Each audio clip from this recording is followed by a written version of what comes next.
Hello, good evening, everybody. My name is Lewis Lee from All Ends Media, and this is Playing in Traffic.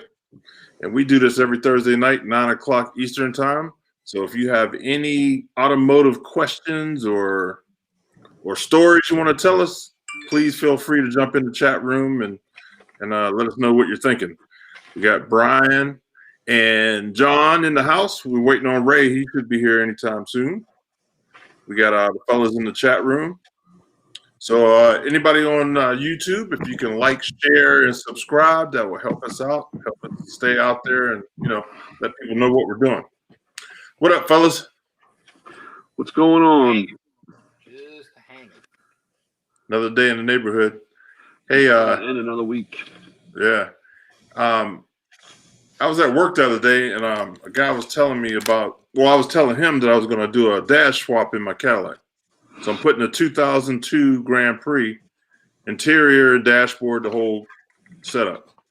And so he mentions that one of his buddies has a Chevelle it's a 70 Chevelle.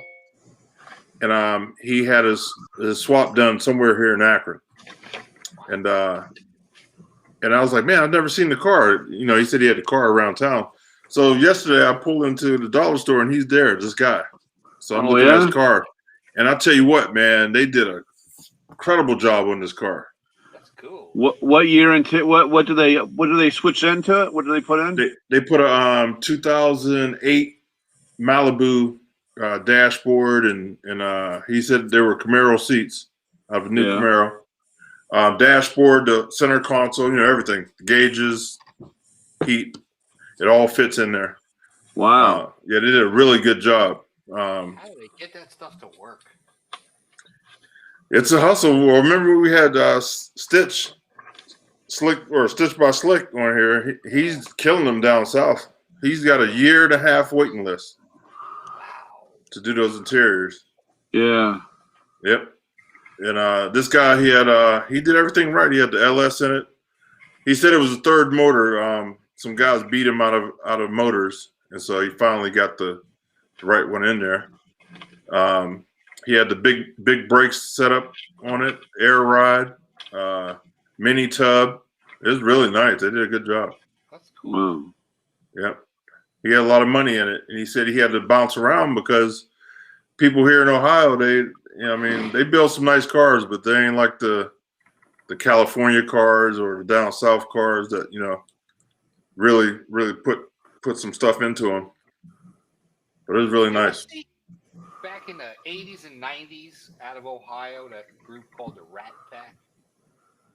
No. What? The car club? Yeah, there was a car club called the Rat Pack. They all had custom, cars, street rods and heavily modified like muscle cars. With really, every one of them had like super awesome paint jobs on. Yeah. Pro street stuff, guys with blowers. It was a huge group. And they were in Ohio. They were in all the magazines, Hot Rod, Carcraft, all of that. And Rat Pack. Yeah, the Rat Pack. And for a while, the guy that did all the paint work, he got friendly with my buddy Dean from Main Event Video. And he actually came out to Long Island and set up a shop. Oh, really? Doing custom paint on Long Island for like maybe about 15 years or so. Started putting out a bunch of stuff all over New York and Pennsylvania, and then I think he went back to Ohio. I'm trying to think where in Ohio he was. Cheap to live here. Everybody comes back. Yeah, I'm trying to think of the guy. What time period was that, John? It was in the late 80s to the early 90s. See, I was just graduating high school, 93 or so, really? Yeah. Yeah, I graduated in 87, so I just started getting deep into the car stuff. God, it makes me feel so old. I got out in 76. Yeah. Yeah, my brother graduated in 75. 1976. And I did a couple of years work at college, and I said, this is not for me. Yeah. I drove right through college. Oh, My dad was always like, "You're going to college," and I said, "All right." So I'd get in the car, and I'd go through the local college. I'd go right through the parking lot, and make a left and come right on back around and went to work. Was turning wrenches at the shop. Never. And then about, I don't know, I guess it was like the first semester or whatever, when, I guess they got something sent home or something was sent about not showing and grades or whatever. I walk in the door. I get to talk. So what the F have you been doing? I've been working, Dad. That was like overgrown high school for me. It was a bigger parking lot to cruise through and do a couple hole shots and then leave, Yeah. I went to local community college. Yeah, I was at a local community college. I was like 13th and 14th grade because now I'm in school with people from other high schools that I used to hang out with, So it's kind of weird. Yeah. Yeah, I went to art school. I had this dream that I was going to be either a radio disc jockey or I was going to be something on television, like maybe a cameraman or something for like the Tonight Show. And that didn't pan out too well. Hey, Papa Squirrel. I got told pretty early on by my professor that like being a camera guy for one of the networks, that's a big union thing. And it kind of gets passed down from father to son or to nephew. Nephews, yeah. And I learned real fast about being a radio personality, which is almost everybody has to start out like in the middle of the country at like KORN, Mm-hmm. way upstate at an AM station. That's the way the news too.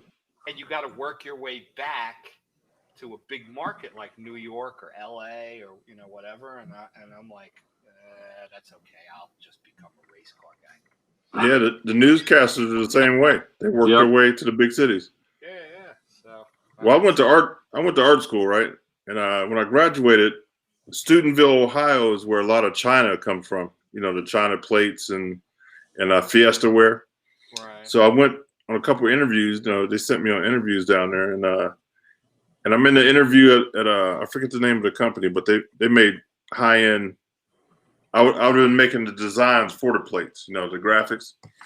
And the guy says, I don't know why they have you come in because the guy that's retiring, his niece is coming in and she's going to take his place. And he took his uncle's place. And just like you said, his family, they all come through. Yeah, he goes, they just have you come in just to say they had people come in. Yep. So I started repoing. There you go.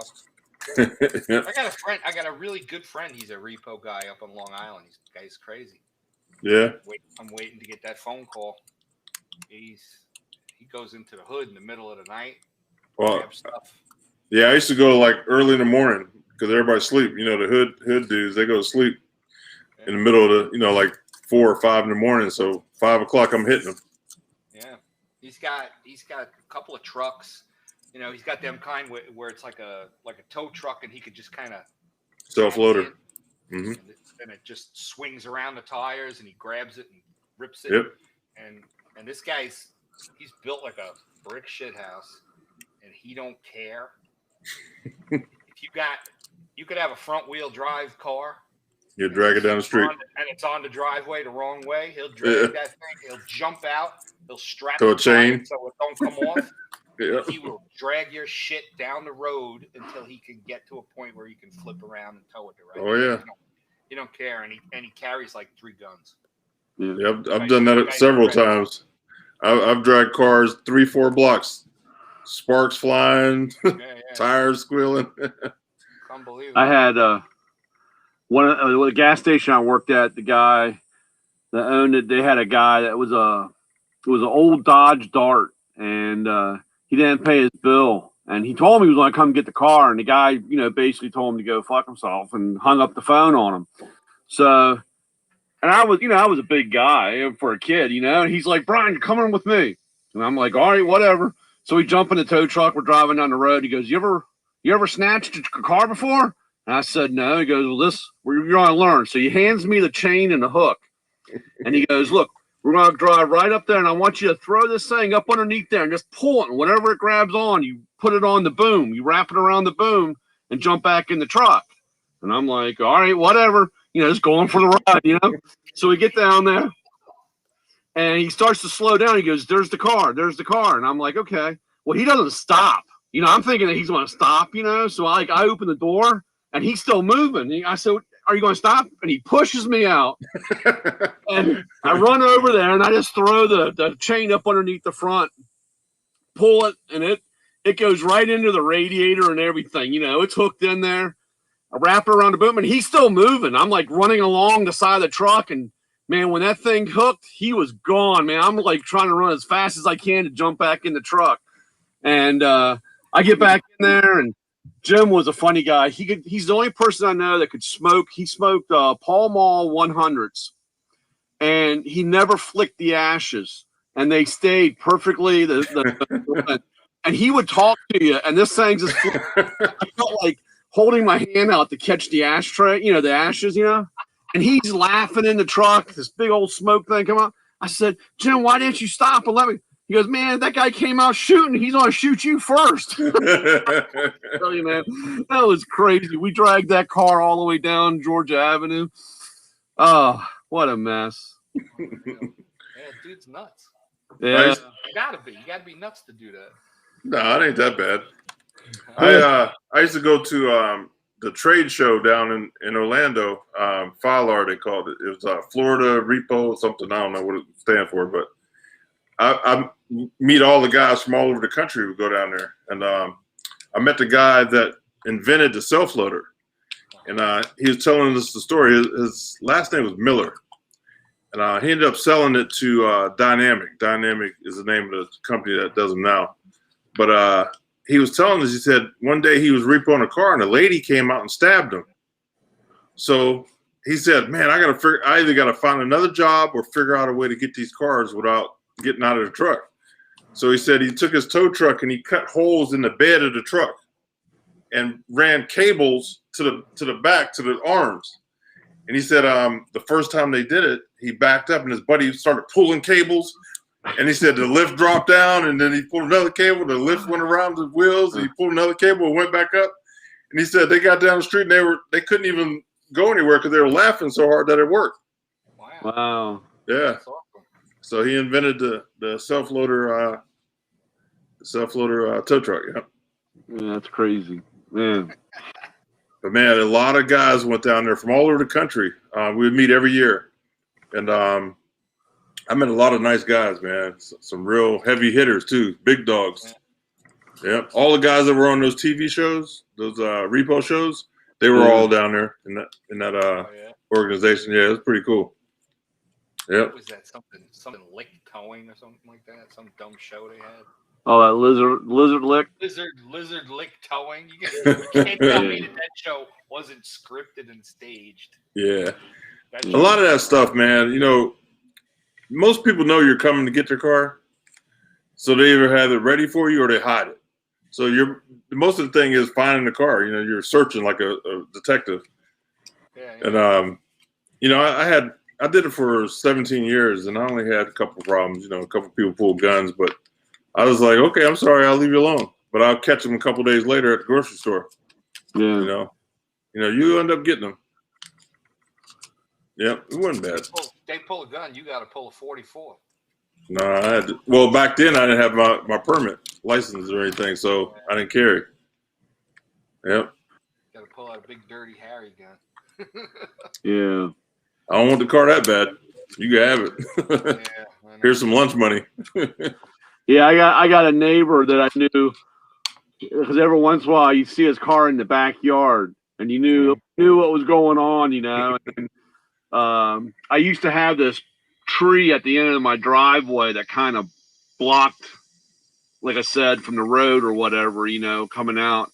And one night, I don't know, one of the dogs alerted me that there was somebody, out front, and I go out and look, and there's a tow truck sitting down there in the driveway, Mm-hmm. And I guess I was lucky that I didn't get shot or whatever, but I walked down there and hit the side of the truck, scared the crap out of him. And I said, what the fuck you doing down here? And he's like, oh, I'm looking for it. And I said, not on my side, baby. Get the hell out of here.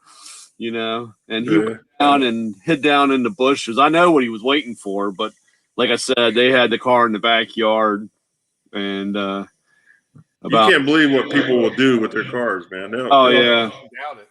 I'm like, listen, you can't drive it because you got a hit, so why not give it back to the bank? Yeah. I've had people walk 10 blocks, park their car 10 blocks away and walk home, and I'll ride by them and see them. I'm like, oh, okay, the car's somewhere down here. Yeah, that's funny. Yep. And you know, I had to ride by their house with it on the truck. Now, now they got those not tracking, but those things you turn them off now. Oh yeah, turn off. You know. Now see, the banks don't use those, but the used car dealerships, yeah, they use them. Yeah. Yeah, they hit a switch, boy, and your stuff's done. Yeah.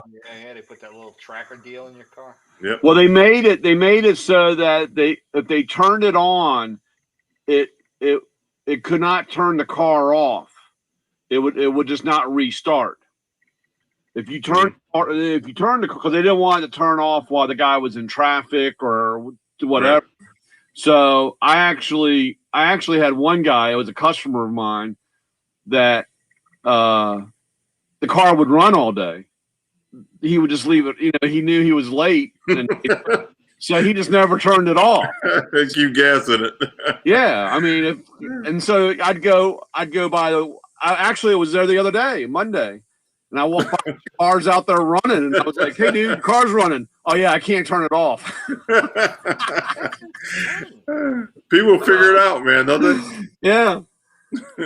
He's like, I can't turn it off. So I'm like, why can't you turn it off? I don't want to talk about it. I said, oh, so you got any money for me this week? Oh yeah, I got $20. And I'm like, yeah, okay, buddy. Oh man, people, man, they do some crazy things, man. Yeah. So they used to have that with the DUI stuff, but that's when they made them so that they had the cameras in them, and that, you know, if the car idled or ran for X period of time, you had to blow back in it, because people would just leave them running after they got it in. They just leave the car running, and they would never have to blow to get it started. So they had to change that and make it so that if it idles or if it's running for so long, you have to blow in it, so that way you can't just leave it running. Couldn't you just fool that thing with, you know, this thing that like new parents, when they get a newborn kid, it's like a big bulb that you squeeze and it like sucks the snot out of the kid's nose. You know what I'm talking about? So why can't you take something like that or a turkey baster and blow air in? I had a guy that used to use compressed air, and he would blow in and do it. But they also have a video camera. A video comes on when you're doing it. Oh. When it gets downloaded, when you go in for your monthly check, that stuff is downloaded. And if you don't see a person blowing in it, then you got problems. Put something over the camera. No, you can't interfere with that. Yeah, you can't interfere with it. So like your elbow. Yeah. So yeah, I got three shops that's all they do all day long. Put in those things, and I'm there, like I said, when people come in. And it was funny, one guy was like, man, the car wouldn't start for me. And he goes, and they're right there on the laptop, you know, and it's all downloaded.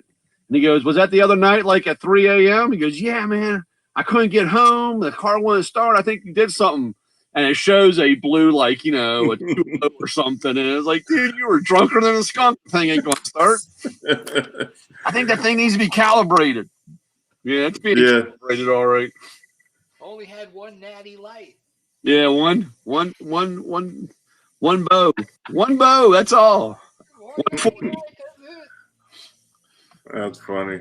But like I said, and I know that if you have like so many attempts, that's another.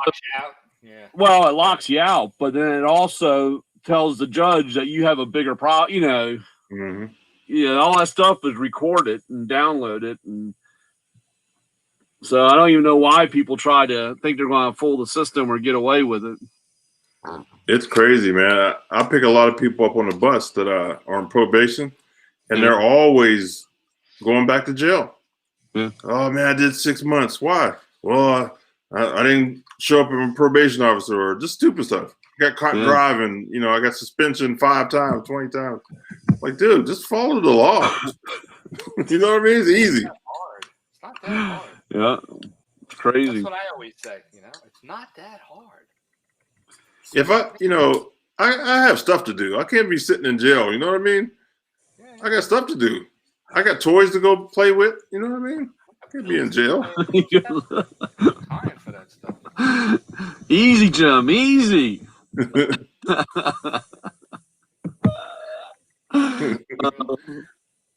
Tell you, man. Yeah, it's crazy. So I don't know. What happened to Ray? He must not be able to get in. Oh yeah, where is he? Wait a minute. Let me see if he texts me. No. He must be busy. He probably sleep. I bet you he's asleep. Get out of here. I almost fell asleep. I was on the couch watching a movie with the wife, and I was like, "Man, I had to get up. Show start. I got to hit the switch." Yeah, he's rebuilding that Cadillac. He smelled too many fumes. That's what happened. He's got that contact high right now from that acid or gunk or whatever. Gunk carburetor cleaner. Yeah, that stuff. Man. Good old Berkebile 2+2. Yeah. It's a lot better now, man. Back in the day, it was real bad. When it was that stuff. I used to reach down in that big old bucket and pull carburetors out, go over and you wash it off, and you have your arm and hand was all tingling, your hair was all gone. That stuff was. I don't know how I didn't wind up with skin cancer. Yeah. We used to have, one of those safety clean parts washers. All the time. But we didn't buy the biodegradable stuff. We used to buy the crazy volatile chemical stuff. Yep. And I never wore the gloves. Just go in there with the parts. And then a lot of times, like the tubing that comes from the mill, it's got all this mill scale on it and it's greasy. And, you can't always grab your gloves and you get filthy. And I would just stick my hands in the parts washer. Yeah. And then I would go to the sink and use like the Gojo to get that stuff off. And I remember like in the wintertime, man, all my knuckles, they were cracked and you could see I had all kinds of like a whole mess on the tips of my fingers. They were like peeling and unbelievable. And then when I got out of that business and got into what I do now I got hands like a surgeon. I'm probably going to ruin them building this car, but what are you going to do? Yeah. The guy I worked for, my mentor, we were rebuilding a carburetor on a 911, and they had three 2 barrels or whatever. There was this one big carburetor. It was a Zenith. What was it called? What were those things? I can't remember now. But it was a car, the bank, it was like this big and, like that fat. And it was just a roll of carburetors on one on each side, And he was leaving early. And he's like, this was a Friday. And he's like, hey, make sure you take those carburetors out. Yeah. Get the F out of here, man. Leave me alone. So, of course, 5 o'clock comes. I'm gone, Monday morning, I come walking in. And Doc was classic. We had a wonderful relationship. He's sitting there drinking a cup of coffee. He goes, hey, asshole, where's those carburetors at? Oh, shit. Hold on, man. Hold on. I go back to the parts, reached in there, pulled these things out, and they look like sea monkeys. They were all melted. It was so bad. Walked around the corner, and it was just like rubber. I was like, oh, my God. He's like, way to go. Well, and there was, this was like, I don't know, 89 or something. These things were like unattainable, priceless, Yeah. He's like, well, what do I do about this? And I'm like, I don't know. But he had what? Speaking of carburetors, one of my buddies has a 69 Skylark. Has the 400 in it, and he's looking for the choke. Is it choke throttle? No, wait, choke thermostat. That's mounted on the. Ring? No, this one's mounted on the manifold. Yeah. Oh, it's the little thing, A lot the of the spring. GM it was like a metal shield.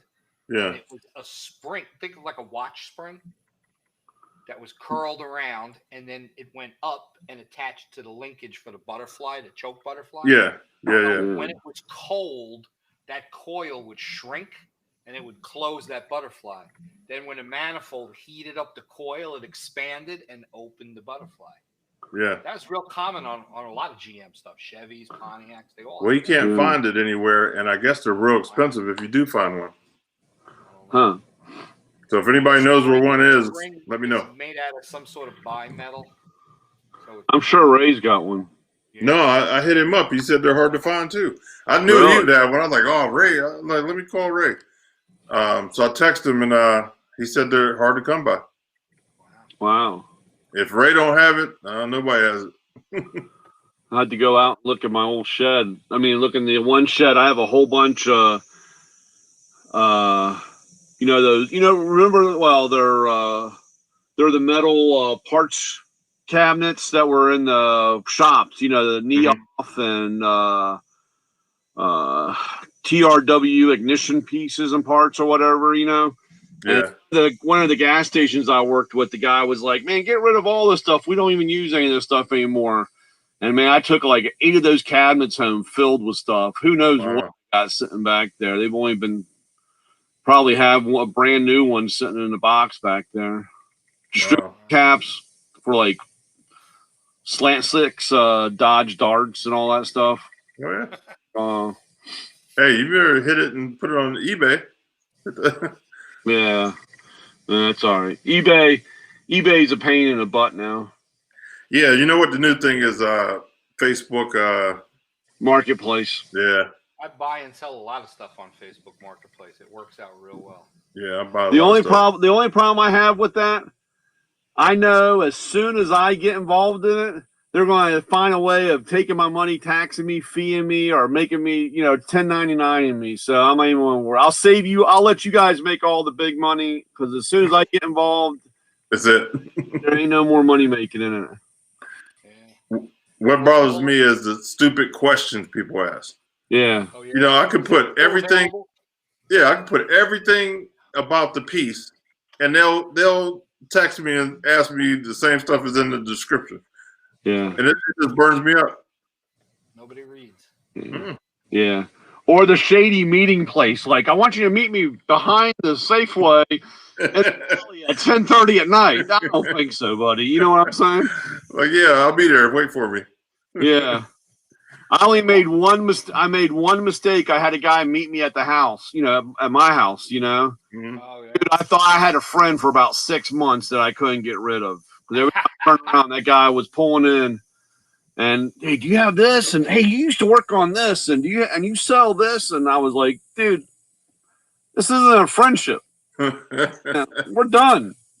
Yeah. Uh, I've told a couple people, like, here we can meet people at the police station. They got a section in the front yeah, where you can meet for like eBay or anything like that. yeah. And so I'll give them the address, and they won't show up. So I know they're up to something. Yeah, they don't. Yeah. They think they're being tricked. That's what it is. Hey, meet me at the police station. You know what I mean? Yeah, that's crazy. Unreal. Yeah, they do the same thing. I guess here too you could, but man. So I've got some good stuff, and I try to find, like on Facebook, there's a lot of local selling, groups. So there's like Race Car Parts Florida, stuff like that. So that's where I'll look first to see if I find stuff. Like last week, I picked up those drop spindles.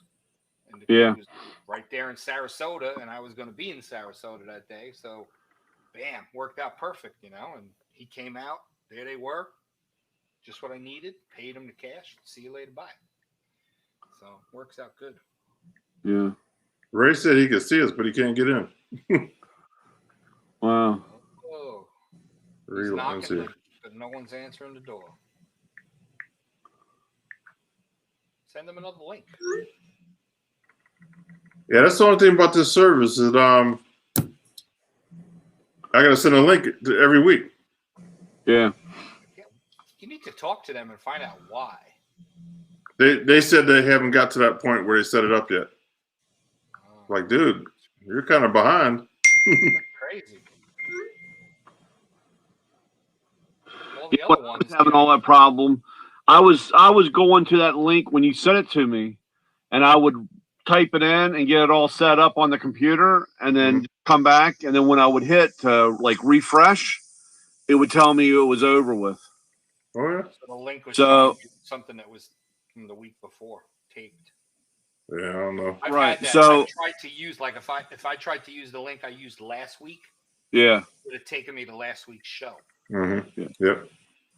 But like I said, if I loaded it in and then like, okay, I'll come down and right before and hit enter, or it would be sitting there like it'll say I'm on backstage or I'm waiting for a host. That's what it would be. It would tell me waiting for the host. Well, mine said today. I logged in early and I was just doing some stuff. It said waiting for host, so I knew that it was tonight's show. Especially since Right. the time said that you gave it to me at like 4:25 or something. Ray, holy smokes! Half hour late. No, Jesus, man, where do I start? I've been here for like 45 minutes. I don't want to interrupt your flow of conversation. Let's just say it's been quite the hell of a night. I'm logged in as you, but I'm seeing things I didn't see before, and I couldn't see things in that I saw previously. It didn't know who I was before that. Oh yeah. Checking out the back door. I don't know. It's a very weird night. I thought Yeah. It's the weather. thought they were April Foolsing with me. Oh, it might have been. Yeah. I don't know. You were sniffing too much of that carburetor cleaner. That's what it was. I got a brand new 5-gallon bucket of that sitting in my den too that my buddy sent me from Gunk. Oh yeah, Apparently, I'm like the only guy in the country that still uses it, yeah, Really? but it's good. yeah. I got a 5-gallon bucket and a 2.5 gallon. I You got know, big and small. question for you: the carburetor agitator I use, they actually bought it. My wife got it for me as a present years ago. It was actually from Mac Tools. But I'm sure they rebranded it. And there's a little brass fitting that I need to fix or replace. Pepper. Wow. Hey Wow. Ray, you got to change your weed dealer. You got the COVID cold. That was pure up black pepper, man. I found a piece of my tooth. Now I bit it. Woo. I love black pepper. I love it.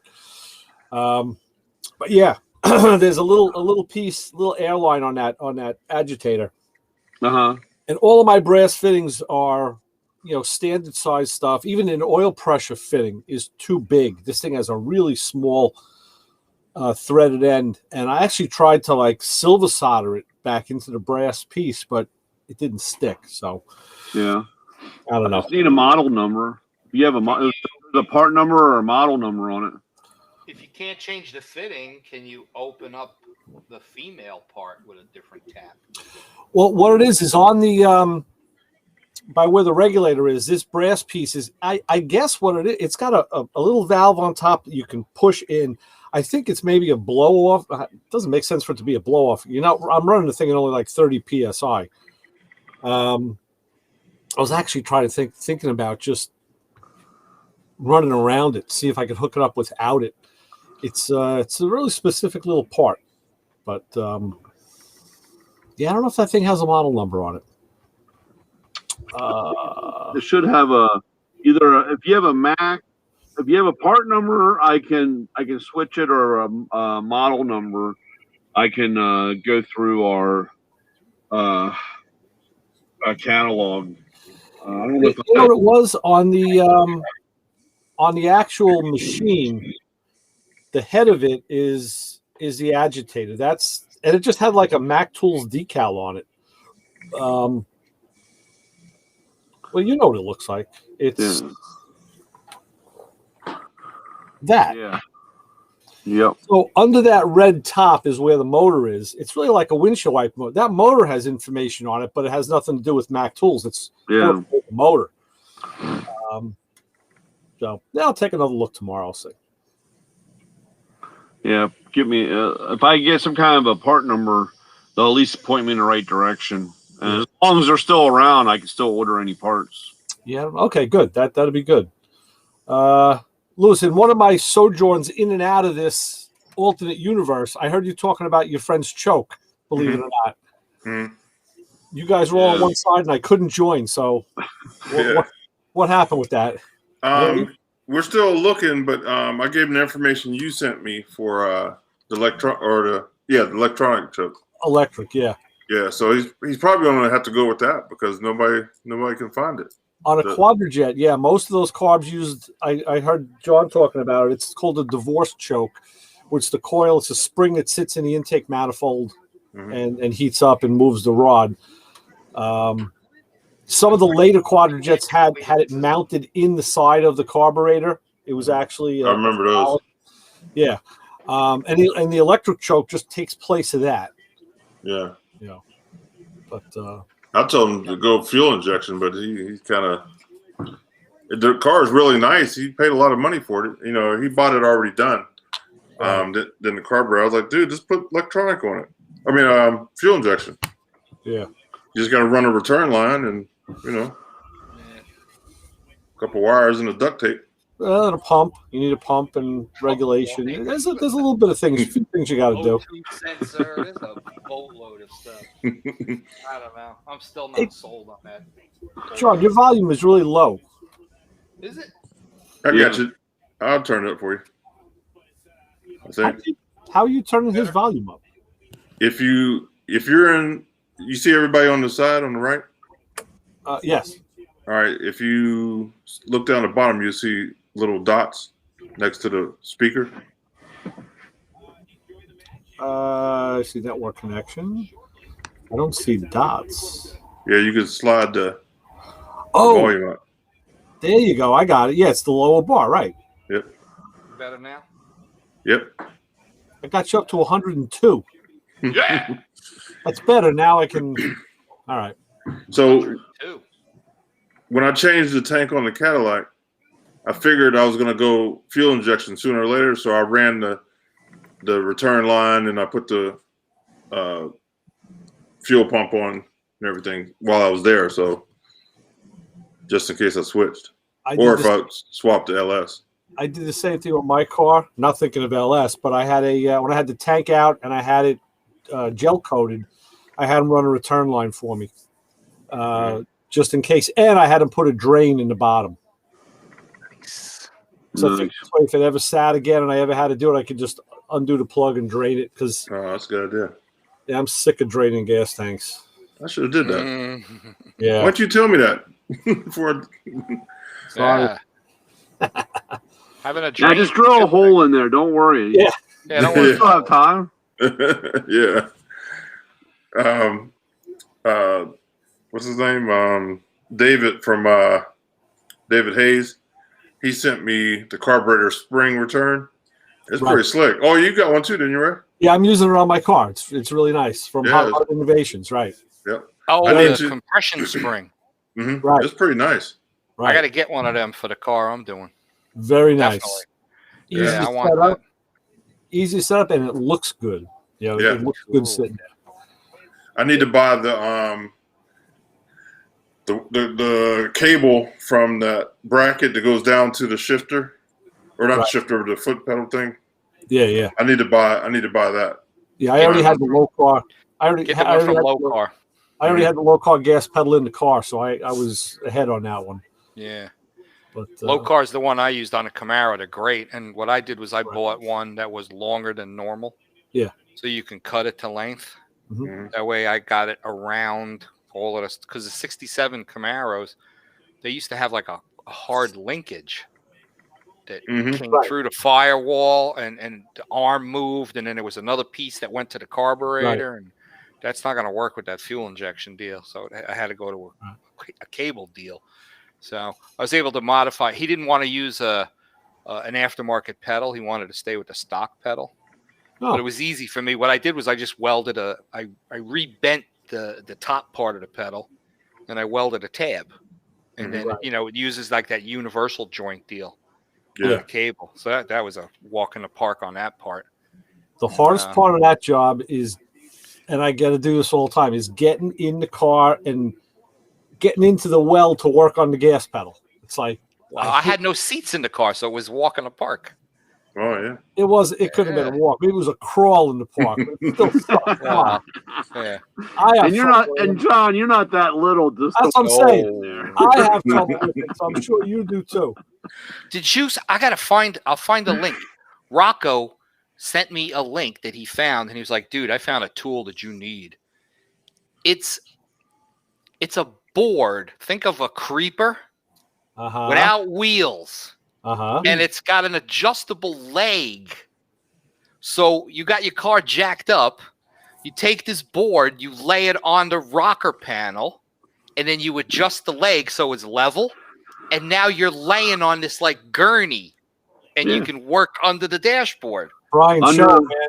The truck they use it on the trucks on top of the engine bay.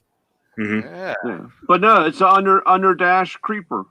That's what it's called. I saw them. I just sold one. I got another one coming next week for it, under the dash creeper. Yeah, it's popular. And the other thing that I saw now for trucks that I think I'm going to invest in is that step that kind of you put it over the front tire, over the wheel, so you can stand up on it. Right. I got to get me one of those. Yeah, those are nice. I've also seen ones that hook over the radiator support. Okay. Well, on like a 4-wheel drive, so you can step up and stand in front of the grill and work in there. Yeah, the ones that go across the tire, I got 2 of those on the truck. I sell quite a bit of those. And then they have the over the hood creeper, and it's like a thing that you climb up on and you can lay over, and you just land like you're flying like Superman right over top of the car, over top of the truck. Right. And you can lay there instead of laying, because if you do it on a Ford, everybody breaks the radiator return line on top of the radiator, because when they lean on it, they snap that little hose. So it saves putting a radiator in one of those things. So don't ask me why I know, but leaning across that ain't that comfortable. I've seen those at SEMA when they first came out. They debuted them at SEMA. They're pretty slick. I saw something this week, Brian. You got to tell me about the Crack It wrench set. Dude. Come on. Matco's advertising. They're putting it on YouTube. You got to tell me about this thing. Yeah. Well, I've got it on the truck, and I looked at it, and I've tried, and I don't know. Somebody was smoking some crack when they came up with it. All right. Okay. And you know what? I watched the video and I said, I don't know. This doesn't look right to me. It doesn't look just like the ergonomics kind of. I understand what it's doing, but I said, I don't know. I got to talk to Brian. You know what, Ray? You know what? I'll send the set that I have on the truck to you, and I'll let you play, and you tell me. All right. Because I don't mess enough with outside. Like I said, I don't tinker as much as you do. When I tinker, it's 10 minutes before I got to be someplace where I'm sitting on the side of the road. You know what I'm saying? I either felt that thing was going to be the best thing since sliced bread, or it was going to be just a total bullshit waste of time. But you never know. You don't know until you actually have it in your hands or somebody tells you. So, have you seen those? It's like a metal bit. You put it in your drill, but you can cut sheet metal. Like you push it through, and you can go. Have you seen? Oh that? yeah, it's like a nibbler. Yeah. A nibbler. Yeah. So I was thinking about getting one, but I was like, man, this probably don't work. But I seen a guy on YouTube. No. They buy a little nibbler. They work, but they're real hard to control. Are they? Yeah. Yeah. No. You Just ain't- buy a you ain't regular making- nibbler. You're Okay. not following a line or making a straight cut when it's in a drill. It's not happening. Because I seen a guy using one. I was like, oh, it does work. Because he was doing it on YouTube. Just spend the money and buy a real nibbler. Real Okay. nibbler. Yeah. How much are they? Not a lot. No. I'll let you know, Lewis. All Is right. that a pneumatic one, Brian? A pneumatic? nibbler? Yeah. This is air. What thickness will it nibble up to? 16 gauge. No, that thick. No. Now, because I have a handheld one, used for like, but your hand gets very tight Doesn't- using that damn thing.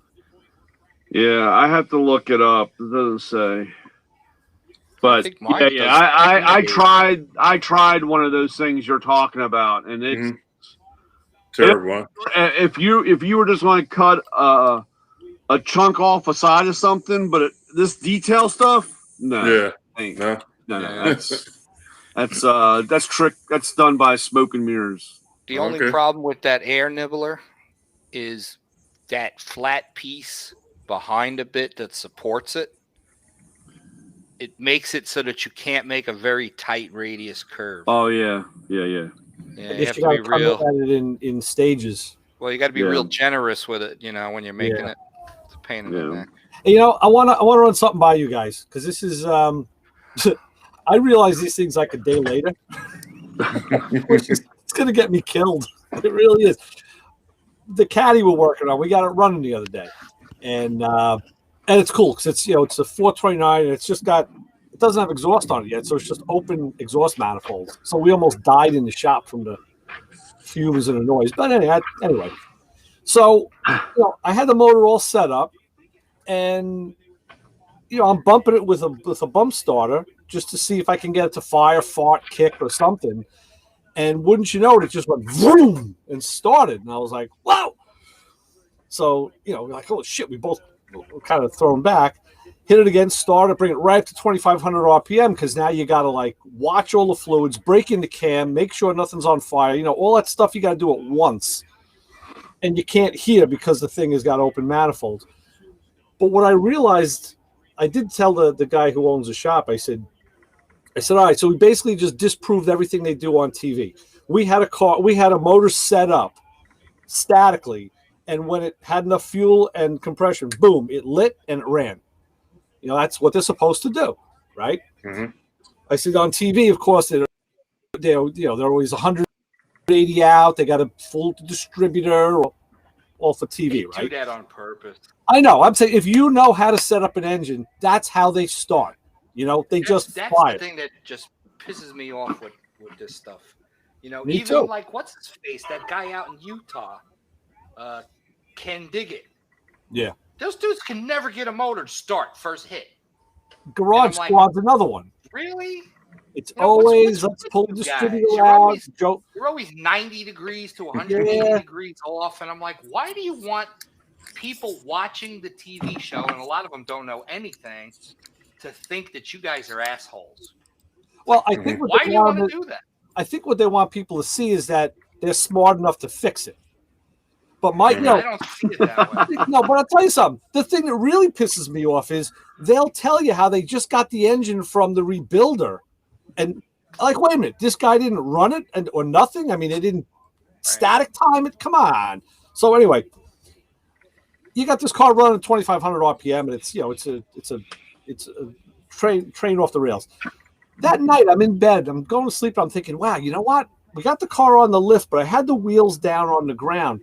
And I'm thinking, all right, I know I had the thing in park and I put the linkage in, but I didn't know that any of that stuff was going to work. And I told this to the guy the next day, yesterday. I said, what if that car lit and then took off? We were both standing like in front of it. And there's no work there. We would have been dead. And he's like, you're right. I never thought of that. I'm like, why do I think of that the next day? After you ran it for 20 minutes. You know what I'm saying? It's like you're so involved in the moment that you just don't think about how easy it is to get killed by a runaway train. Yeah. Did you see Yeah. that pic- did you see The that nibbler's picture on 18 Facebook? gauge. Oh, 18? Yeah. Okay. Did you Yeah, see that sometimes picture I on wonder Facebook how I floating got- around of a brand new Corvette that fell off an asymmetrical lift? No. Oh yeah. I did. I saw the pictures of that. Yeah. I Oh, didn't that realize sucked. that the weight was more towards the back. Oh. Pick this Yeah. thing up at 0 miles. Bam. Beautiful blue Corvette just split in half. Well, that's what happens. Guys will put a car in a lift and take the rear end out of it, and then Yeah. I've seen that plenty of times. think about the weight transfer there, guys. Yeah, on those blooper reels. Yeah. You see that. Yeah. That's terrible. Well, we've been spotted by my buddy Cliff. He just sent me a picture of us on screen. So, yes, Cliff, this is us. Who's got the radio with a TV on in the background? Brian. No. I see Ray reaching for the remote. I had something in the back, but the mic picks up this way, so it's kind of weird. Because I have my computer speakers on, but they're behind the mic, so you don't hear feedback from that. No. That's weird. I don't know, maybe it's echoing off the wall. I was watching BattleBots. Those guys are nuts. I love that show. They're doing this. They're doing a thing now called what the hell do they call it? It's bounty hunters. So they'll pick one bot. Like this week, it's Tombstone, who's one of the fearful bots, and he's the bounty. So like 8 other bots will have to fight off in a bracket to come down to who's going to fight for the bounty prize. And it's just kind of a little spin-off they did on their own show. So it's kind of cool. I love some of the stuff those guys build. Saw blades that are spinning, flamethrowers, Right. Flip them. Oh yeah, flipper bots, vertical spinners, horizontal spinners. That's pretty cool. Crazy stuff. Yeah. But, Hey, Brian, do you sell those long sanding blocks? Yeah. I think. you don't want to use that. Huh? You don't want to use that. Why not?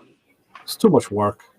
Yeah, I don't want to. I but- watch the guy at the shop all the time do them. Every day he's shaping like the wheel wells in a quarter panel, and he's using his little steak knives to make, he's the Guyanan guy. Little steak knives and tools. Man, that's a lot of work. Yeah. A lot of work. Just pay somebody to do the body work. I'd rather be putting in distributors and rebuilding carburetors. Yeah. I really thought about it. I got a really good body guy too, man. He's just on the other side of town. You know what I mean? I got to tow it over there or try to drive it. My luck to break down before I get there. Well, he could probably pick it up for you. He probably has a truck, right? No. He's a one-man band. All right. But he is no joke, man. He's a heck of a body dude. No, if you have a good body, like I watch this guy. 40 minutes. 40 minutes. I watch him, and I like this guy is talented.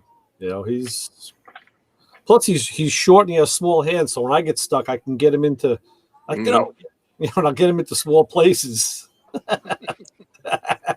Yeah, I got a radiator leak, so I'm gonna change the radiator and put new hoses on. So I might take it over to him. That might be a plan. Is it still drivable? Yes. Well, I haven't drove it anywhere yet, but it runs. It runs good. It's just I'm running it, and I noticed it was leaking antifreeze. I poured a whole brand new thing of antifreeze in, and it came straight out the bottom. This guy was amazed. I was filling the fluids in this caddy, and I must have put 3 gallons of water in the radiator. The tranny takes 24 pints, which is like 10 quarts or 12 quarts of fluid. And he's sitting there like, whoa, we can't. I'm like, yeah, man. This, said then there's oil, gas. I mean, yeah, these cars, Beast. 100 pounds in fluids, Yeah. Yeah. So I bought the radiator like 2 years ago. I just haven't put it in yet. So I figured if I start playing with it, I might as well change the hoses while I'm there. What kind of radiator did you buy? Did you buy it local or is it from? No, I bought it from. Yeah, It's aluminum. go with God, brother. We put one. Mike put one in the Chevelle, in the Super Sport Chevelle, and I mean the radiator was okay, but as soon as you hooked up the tranny cooler lines, one of them stripped. So you had to go to an external cooler. I always use an external cooler. Yeah. Think about it. A lot of cars today run at 210, 220 is normal operating temperature, which means your transmission fluid minimally is 220. Yeah. I don't like that idea. Yeah, it's hot. That's true. So I never get a radiator that's got an internal cooler, or if it does, I just block it off. and I always run an external cooler. Yeah. I don't mess with that stuff. And I like the coolers with a fan on them, thermostatically controlled fan. Those are nice. That's the way to go, man. Get something that goes on at like 180. Keep that transmission cold. Yeah, then you can mount it under the car. You can put it anywhere you want. You don't have to have it in the front. No. Yeah, I might do that. And the nice ones from like the Rally and Earls, the fan is a reverse flow. So you can, and they give you spacers. So you can like mount it up under the fender, and it mounts about an inch off the firewall. And the fan draws the air from the backside and pulls it out and blows it up against the tire. So, you know what I'm saying? So it's nice and close. So you don't have to worry about it. As long as you got that gap, the air gets in. Right. Cool. It's either that or, find a place up front by the grill somewhere where you can hide it. I can find it at Summit, huh? Or Jags. Yeah, Summit's got all that. Jags has they all got them. Yeah, I think I'm gonna do that. That makes more sense. Yep. That's it. That's what I'm putting on both of mine. You can mount them under the car. If you got room under the floor, and you got like where the floor is. A lot of like the big cars, the rocker is here and the floor is up above, so you got this space. Yeah, I do. Mounted underneath. Yeah. Real short lines coming off the transmission through the air cooler, with the fan on it. Done. Yeah, that's a good idea. You just got to remember it's there when you set the lift. Yeah. Because the older 911s used to have the AC condenser underneath the car like that. They would run, and you get an older car and you get a new guy that didn't know. They throw that lift underneath there. That was a hell of a mess. You hear it crunching, huh? Yeah, like I said, and then when you crunched it, it let out the R12. So then you had this gas cloud, and it was, like I said, it was a mess after that. So oily mess that comes out with it. Yeah, and they're like, "Why? What's that under there? Why is that under there?" Like that, when you got 5 pounds of shit and 5 pound bag with 10 pounds of shit in it. You got to find all kinds of places to hide that stuff, and those Germans love doing that shit. So their job is to get it to fit. After that. You know what I mean? They don't worry about working on it after. Yeah. I always wanted to find that guy in that little white professor outfit with a clipboard. Yep. Those engineers that do stuff like put starter motors inside the transmission bell housing or manifold. That's ridiculous. I saw a picture of that. A transmission and the starter was mounted inside the transmission bell housing. Yeah, that's what I like last week. So when the starter takes a dump, you got to pull the transmission out of the car. Well, like the North Star, it's under you got to pull the intakes. It sits in the valley, like in the Worcester Valley. I mean, that's just think about just the heat alone, and you put a starter there. And it's a small bodied starter. It's not a, it's not a big starter. I don't know what these guys are thinking. I don't know. Yeah. The caddy is it's got the Delco cast iron nose on it with the 3 bolts that go in like the old Corvettes. Talk about heavy duty stuff. Even the little inspection pan for the flywheel, there were 4 bolts that went through with nuts, and then there were 2 other bolts that went up. 6 bolts to hold on a little sheet metal pan. Ridiculous. Hey, Cadillac. Yeah.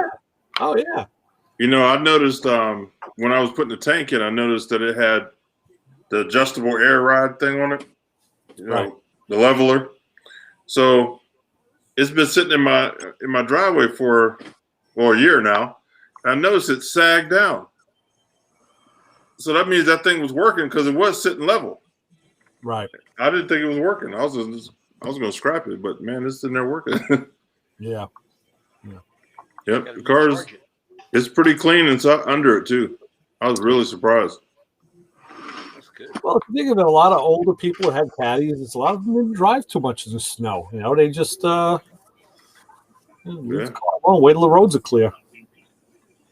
Yeah. I miss my mom's '72 sedan DeVille. Oh yeah. That was a big car. It was that baby blue metallic. Oh Right. yeah. Had that white. It looked like a vinyl top, but it wasn't. Right. And it was like metal. Yeah. It was like grained metal, and it was a Oh. floating top. Yeah. So, like when you went, because it was a hard top, over the doors, you'd have the chrome trim, and then there was some body paint, and then there was trim again that was white, around the top. So it was like a convertible top that floated onto the roof. The styling was like totally awesome, and inside it looked like, okay, remember them paisley amoeba looking shirts from the 60s? Yeah. Right. Okay, that pattern in blue and shiny satin blue, Oh yeah. two-tone blue, like a flat material, Yeah. a weave, and then almost like an embroidery, Mm-hmm. and Yep. that was like satin thread, Yeah. and it had those big giant split bench front seat, and then that huge rear seat that you could put like 4 people in, and then the trunk that you could hold probably 4 or 5 bodies in that. Yeah. And it had a 472 with the 4-barrel on it. I used to flip the air cleaner upside down. I was over at the UD last Saturday, and there was I was showing my friend Kevin around, and there was a guy who had a 70 Coupe de Ville. I mean, this thing took up every inch of the spot from touching the wall right out into the aisle. I mean, those cars were long. Yeah. Big, long Jim said he had a 71 Coupe Yeah. de Ville. But believe it or not, it fit in my mom's garage. Uh-huh. You know, They that's used to make garages bigger back then. My dad he had a 64. He had a 64 Lincoln Continental suicide doors, blue with a white interior. Nice. That's a long car. Oh my God, what a car! Sweet. He had that, and that fit in the garage. And my mom had the Cadillac, and then my dad had an Electra 225. Deuce and a quarter. Deuce and a quarter, man. You can't say that. You gotta say deuce and a quarter. Yeah. Late 70s, deuce and a quarter. He had later on he got rid of that and he bought a Mercury Cougar, and it was the New York edition. So it was blue and like that orangey color that's on the license plates. Remember that, Ray? I can't. I'm trying to picture what that car looked. I mean, I what year was the Cougar? It was I think it was a 79.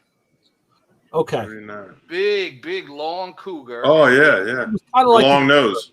Yeah, and they called it the New York edition. It came in the New York license plate colors, that blue and orange. Huh. What a car! That I car don't was remember awesome. seeing that. I got a story about that car. I was hanging out one night in Comac at a nightclub called After Dark, and the car was parked out there along with a bunch of others, and I was a regular at the place. And the bartender had a fight with some guy, and the bouncers kicked him out. To him on your car. He went home and got his buddies, and they came back with bats and chains, and they wrecked almost every car in the parking lot. Wow. I called my old man up because the cops came. They barricaded the doors. They locked everybody in until these dudes left. They called the cops. The cops actually caught them like a couple of miles away. I had to call my old man at like 3 o'clock in the morning. I'm like, yo, I got a problem. These crazy dudes came and they chained and baseball batted everything. Oh. My old man's car did not have one straight panel or one window. Oh my God. Yeah, so your dad was telling you, yeah, John, you do have a problem. Yeah, well, he knew the insurance company was going to take care of it. He was pissed. We went to the police station, and they were interviewing these guys, writing them up and the whole thing, and they were handcuffed to the desks. Right. It was a hot summer night, and my old man, he saw in the parking lot. He saw where they were because I was with him. He went up to the window and he mother effed these guys. He said, "I'm coming after every one of you. You're all dead." The cop was like, "Stop! Stop! Stop!" It's like, you don't know whose car you just wrecked. You're all fucking dead. My old man went to court, the whole 9 yards. He spearheaded. As a friend's got a lawyer. They spearheaded the thing. These motherfuckers paid restitution for like 15 years. Wow. Really? Yeah. They did jail time, and when they got out, they had to pay. And my old man used to get these like $200 checks for years and years. Wow. That's great. It was unreal. It was unbelievable. I felt so bad. I went home with my buddy Mark, and my old man drove home with no windows in the car. Oh. He was like a dejected man. It was terrible. He pulled that thing in the garage. My mother was crying. Son of a bitch!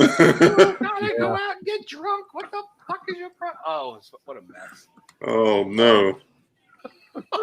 Bad news. I had a 90 Riviera, and I drove it to the club. Came out, it was gone. Right. Okay. So the police find it. Right. It's at the tow yard. No doors, no hood, no trunk. Right. So I go pick the car up. I was dating my wife then. I had her take me down there. I put a crate on there, man. I drove that car all the way home with no doors, no hood, nothing. And a cop rode by me and just shook his head. He was like, "Hey, I gotta get it home." Wow. Unreal. The first time I painted the Mustang, I stripped it at the house, so it was like no glass, the same thing. It was just like everything was off of it, and I had to drive over to my buddy's shop, where he was on painting, and I wasn't quite sure where it was. And this was like Sunday morning. I'm driving, make the wrong turn, go right through the police station. The cops all sitting there drinking coffee. Here comes this fastback. No, nothing on it. Just like you said, he stripped, no lights, no nothing, everything. And I'm just like driving by, kind of waving, just like, get the hell out of here. I got to find this place. Wow. And all over the place. It's funny as hell. Yeah. You never know what you see these days. Yeah. Like I said, back then, it wasn't today. It's a whole different world. But back then, they're all just sitting there drinking their coffee, like, whatever, So. Yeah, that's paperwork riding by. You know what they do down here a lot? They tint the windows on the cop cars kind of heavy, and they just park them. Yeah. They park them on the corner. They park them, in the median. Mm-hmm. You see that car when you're coming up on it. So you think there's Slow a down. cop in there, right? You Right. slow down. You actually get there. You look through the windshield. They don't even put a dummy in there. No. Well, they do that up here too. They just put marked cars out, like an empty mark. They'll put in a median on Sunrise Highway. Yep. Yeah. As soon as you're rolling down, whoa, and Well, it works. That's what they do. They're putting marked cars out all over the place. We have a few here that's cardboard. They're wood cutouts. yeah, Yeah. State police cars, and they're wood cutouts, and they're sitting on the side of the road. that's funny. Like when you drive up, you see the nose is hanging out, and then you're like all over, slow down, and then you realize it's a picture. That's crazy. It's Crazy. like a cutout German Shepherd to try and keep the Well, bucks the away or way they do wraps now, it's like a photograph. Oh, yeah. You can take a picture of a car and make a wrap out of it, put it on a piece of plywood, and you think it's the real deal. Yep. That's what they did at Shaq's house when we did the what do you call it? The Peterbilt truck tank. Mm-hmm. And they took a picture of a truck like that, and then he blew it up and put it on the wall. So the fish tank, was the nose of the truck, and it sat against the wall. But then when you looked at the wall, you saw the windshield and the roof and the clearance lights and the trailer behind it and the highway and the overpass. That probably looks sweet, huh? It really looked like a tractor trailer in the guy's house. Why did he want a tractor trailer though? Because for a while he was going around calling himself. Everybody was calling him Diesel. Oh, Jack yeah. Diesel. Yeah. So he wanted a truck themed aquarium. All right. So they used the nose of of a Peterbilt. It had Michelin tires on it. They built a frame inside the nose, and they mounted the Alcoa wheels with the Michelins on it. The lights worked. Oh yeah, Yeah. I'll find pictures of it. I got photos of it. Wait. It thing's awesome. I mean, it's full size. You walk in the living room, and there's a Peterbilt sitting there. Well, his living room. And it's the long nose Peterbilt, It's not a cab over or anything. Well, his living room can fit a full-size truck. Yeah, absolutely. He's got plenty of room for that. Plus, he's got like a 20-foot ceiling. So, are they still doing tank? Is Tank still show? No, they're done. Right. Yeah. See, I gave up cable a while ago, so I don't know what's on these days. Nah, the show's off the air, and they actually went out of business. Oh yeah, here we go. Here's a picture of it.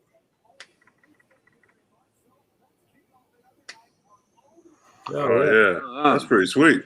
Diesel. I got a video of it somewhere. But yeah, it's you could tell it's a conventional. Well, it's kind of. Mm-hmm. Hold on a sec. Maybe it'll show up better this way.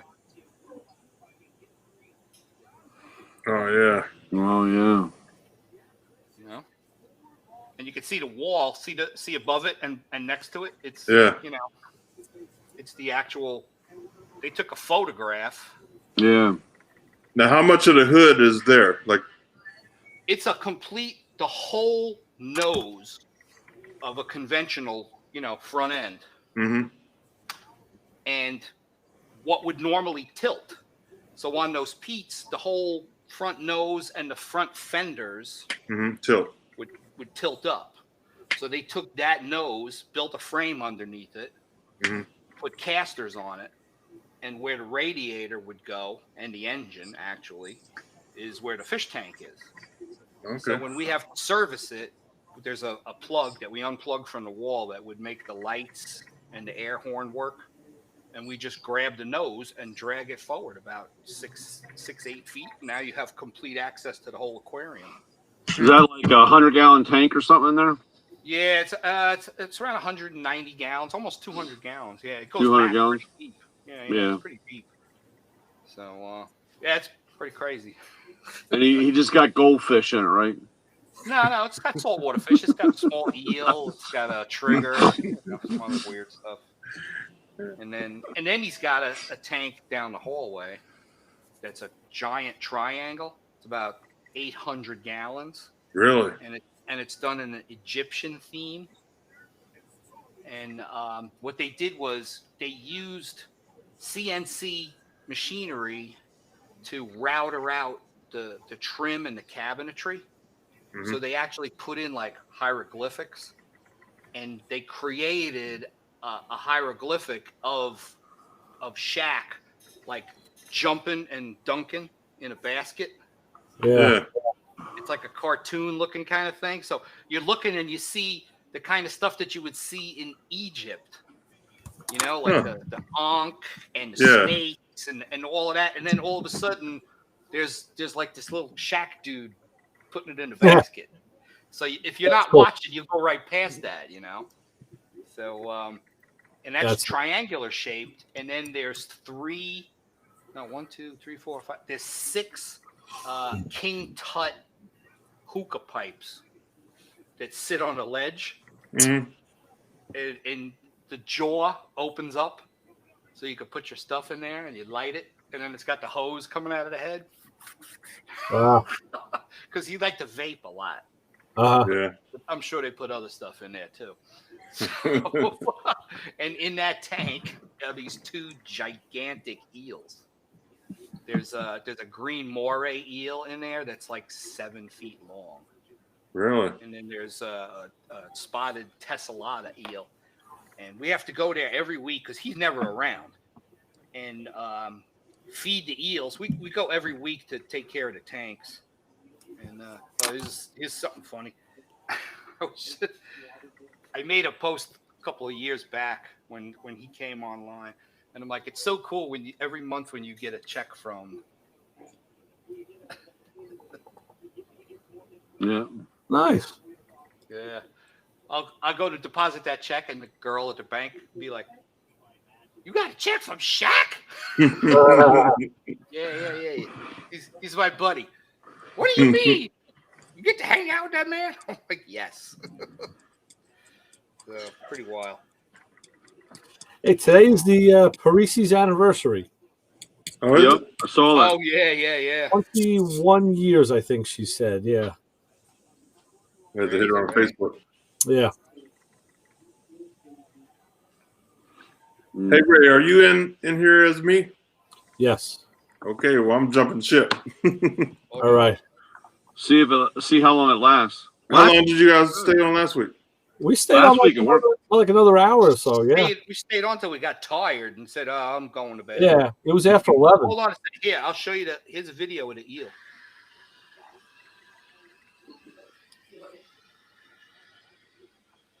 Man, it was like a shark. Yeah. Or whale. He's just laying there. First time I ever saw a moray eel was in the movie The Deep. Yeah. And Wow. Jacqueline Bisset, as soon as she came on, I forgot all about that freaking eel. 'Cause, man, she made that movie. That was I thought That's funny. that was a video. It ain't. Hey, Ray, I'm going to try to get a hold of your guy, Steve, this week. Oh, good. Yeah, he was at Barrett Jackson. I know, but now he should be done with that. Okay. I'll try to get a hold of him this week, for next week. And that guy, right? If he's Steve may not get back to you right away. Ryan Brutt, the autoarchaeologist, he's got a looser schedule. So if you got to schedule a little more on the fly, Ryan may be your guy. Okay, I'll. Did you send me you emailed me his information, didn't you? Yeah, I'm pretty sure I would have. Yeah. Okay, I'll go back and check. Yeah, if you need it again, just let me know. I'll resend it to you. Here you All go. right, sounds good. Wow, that thing's huge. Oh, Yeah, he's 7 feet long. Wow. Like Shaq. Yeah. Yeah. Oh, that's crazy. Oofa. Man, that thing, what does he eat? So we go to the supermarket and we buy bags of fillets. There's the other eel. That guy's like 5 feet long. Oh, cool. That's a nice looking eel. That's Yeah, that's a Tessellata eel. Yeah. So we runs buy on a battery, right? yeah, we buy these bags of fish fillets, and then we pull them out of the freezer and we put them in a plastic container and run hot water over them to get them, soften them up. Mm-hmm. And then when you open up the top of the tank, there's these plastic covers that kind of latch onto the top. If you don't feed right, that green eel, he sticks his head completely out of the tank. Really? When he opens his mouth, it's like this big. He'll take your freaking hand off. Wow. So I get all that stuff set, and then I open up the top when he's on the other side. Yeah. I can pull it because he's got a finger hole. You got to pull the top out. And then I just kind of dangle that thing at the surface of the water, and the scent of the fish gets into the water right away. Yeah. It comes around, and when I see him coming, I drop it. Wow. And then I get another one ready because he'll take that, and I swear to God, these fillets, they're like 8 inches long and probably about 4.5 inches wide, and he just literally just swallows it, and you see this giant lump, like when a snake grabs a mouse. Yeah. Just goes right down. So while he's processing that one, I throw one in on the other side for the smaller guy because I know he's kind of stupid. So they eat 6 fillets a week. Wow. Yeah, 3 a piece, sometimes 4 on the green guy and less on the other dude. They get fed once a week. Unreal. That's crazy. Yeah, they're scary. Absolutely scary. Right, fellas. I'll see you guys next week. I'm bouncing. All right, Louis. Okay. All right. Take care, Lewis. All right. Catch you later. Oh, man. Yeah, zoo. So tomorrow's the big day. You get to go pick up the bird. Oh, nice. Yeah, he's got it ready to rock and roll. He said, "I'll be done with it tonight." I'm like, "Awesome! I'll be there tomorrow." Worked out good too. Charged me a total of $2,000, 1,000 aside. That's not bad at Wow. all. That's great. Cut I off think. everything, and he went in, and I gave him instructions on other steel to cut away, Yeah. and he trimmed all of that out. I mean, he did a really good job. And then what he did was, um, the inner panels, like on the Firebirds and Camaros, you got your quarter panel, but there's a piece behind the front of the quarter in the door area where the latch goes. It's like a support piece. So he literally cut away everything but that support piece that goes from rocker to roof. Yeah. I had him trim off all of that crap. And then he sprayed everything with a weld-through primer that kind of looks almost like copper. Mm. It's a slightly odd color. And then he did drilled all the holes in the quarters.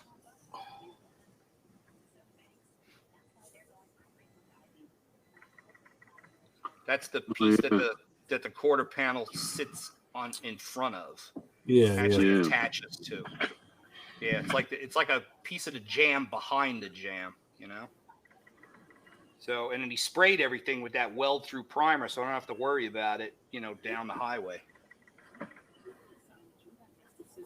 And then he had a repair. This is where that, how they have that floating plate that the striker that the striker goes in. Yeah, there's a heavy piece of threaded metal that goes in that fits inside there. Yeah. Well, the sheet metal was actually cracked. Oh. Uh-huh. So he welded up the sheet metal, and then after he drilled the holes in the quarter, he put the weld-through primer around all of the edges where he's going to have to weld. Yeah. So he's got it all set up. He's the other side all stripped out. Wow. Nice. And he's got it all together. Pretty. And then he sent me a video. Did I send you the video, Ray? It was about a week ago, right? There was the walk. No, you walked around it. He sent me a video like 2 days ago. He walked around it, but he showed how easily the doors close now. Yeah, I did see a walk around video. And he's got the the trunk lid is on there, and the gaps on the trunk lid are absolutely perfect. Nice. And he's got both doors swinging exactly the way they got to stay. So it's nice. You pop the door open and you just push it and it goes boom, shuts, no problems at all. So nice. Yeah, he's got it all set up, and he put in a whole bunch of fixture tubes to be able to transport it. Cool. So I'll have it here tomorrow afternoon, late afternoon, and then Saturday I get that thing. So it will be. It really will be a Good Friday. Yeah. Nice. Saturday out. Oh, that's right. It is Good Friday. Yeah. Get it all blocked up and start taking out the front frame, stripping it down. My wife already told me we're not eating meat. Like, listen, they stopped that years ago. Yeah, I don't follow that. They did. They stopped it years ago. It's like, come on. All right, if you got to stand on tradition, what the hell? I don't follow that. Yeah. Hey, Brian, do you have the Mueller Krups wrench extenders? Yeah. Put one on my list. You want long or short? There's two different ones. Oh. Need both. Yeah, you probably need both. It's like it's like wrenches. You need long, you need short, you need stubby, you need like 4 feet, you need extra. You need a toolbox that can hold it, which I don't have. Yeah. You ready? Actually, hey, when you told me about, I do have your clock. Oh, cool. I found it. Okay. I was like digging around and I was like, man, I know I got, and then sure enough, I found it. Now, just to make sure, because I had somebody else ask me, you did plug it in, right? Of course, yeah. Yeah. The clock runs on batteries. Yes. Light works on that plug. I actually plugged it in first and then said, damn, why isn't the clock working? And then I realized it needs batteries too. So, yeah, I plugged it in before I used the battery. Okay. I went backwards. Yeah, I had a guy the other day. He goes, I bought this a while back ago. It doesn't work. And I was like, what's wrong with it? And he goes, well, the clock works, but the light doesn't work. And I was like, oh, I got a buddy that said the same thing. And he goes, I said, next week, just bring it. Let me look at it. He goes, oh, no, I got it right here. And he pulls it out of his toolbox. And I said, okay. I said, well, where's the cord? He goes, well, I want to use the battery. And I said, no. The cord's for the LED. So we plugged it in, and of course it lit up. And he's like, man, I've had this thing for like 4 months. And Wow. I was just surprised he was able to find the charger, because usually all this stuff gets thrown, Sure. So, and then I was like, man, I wonder if Ray's trying to run it all. I was like, I'll ask him before I send this thing up.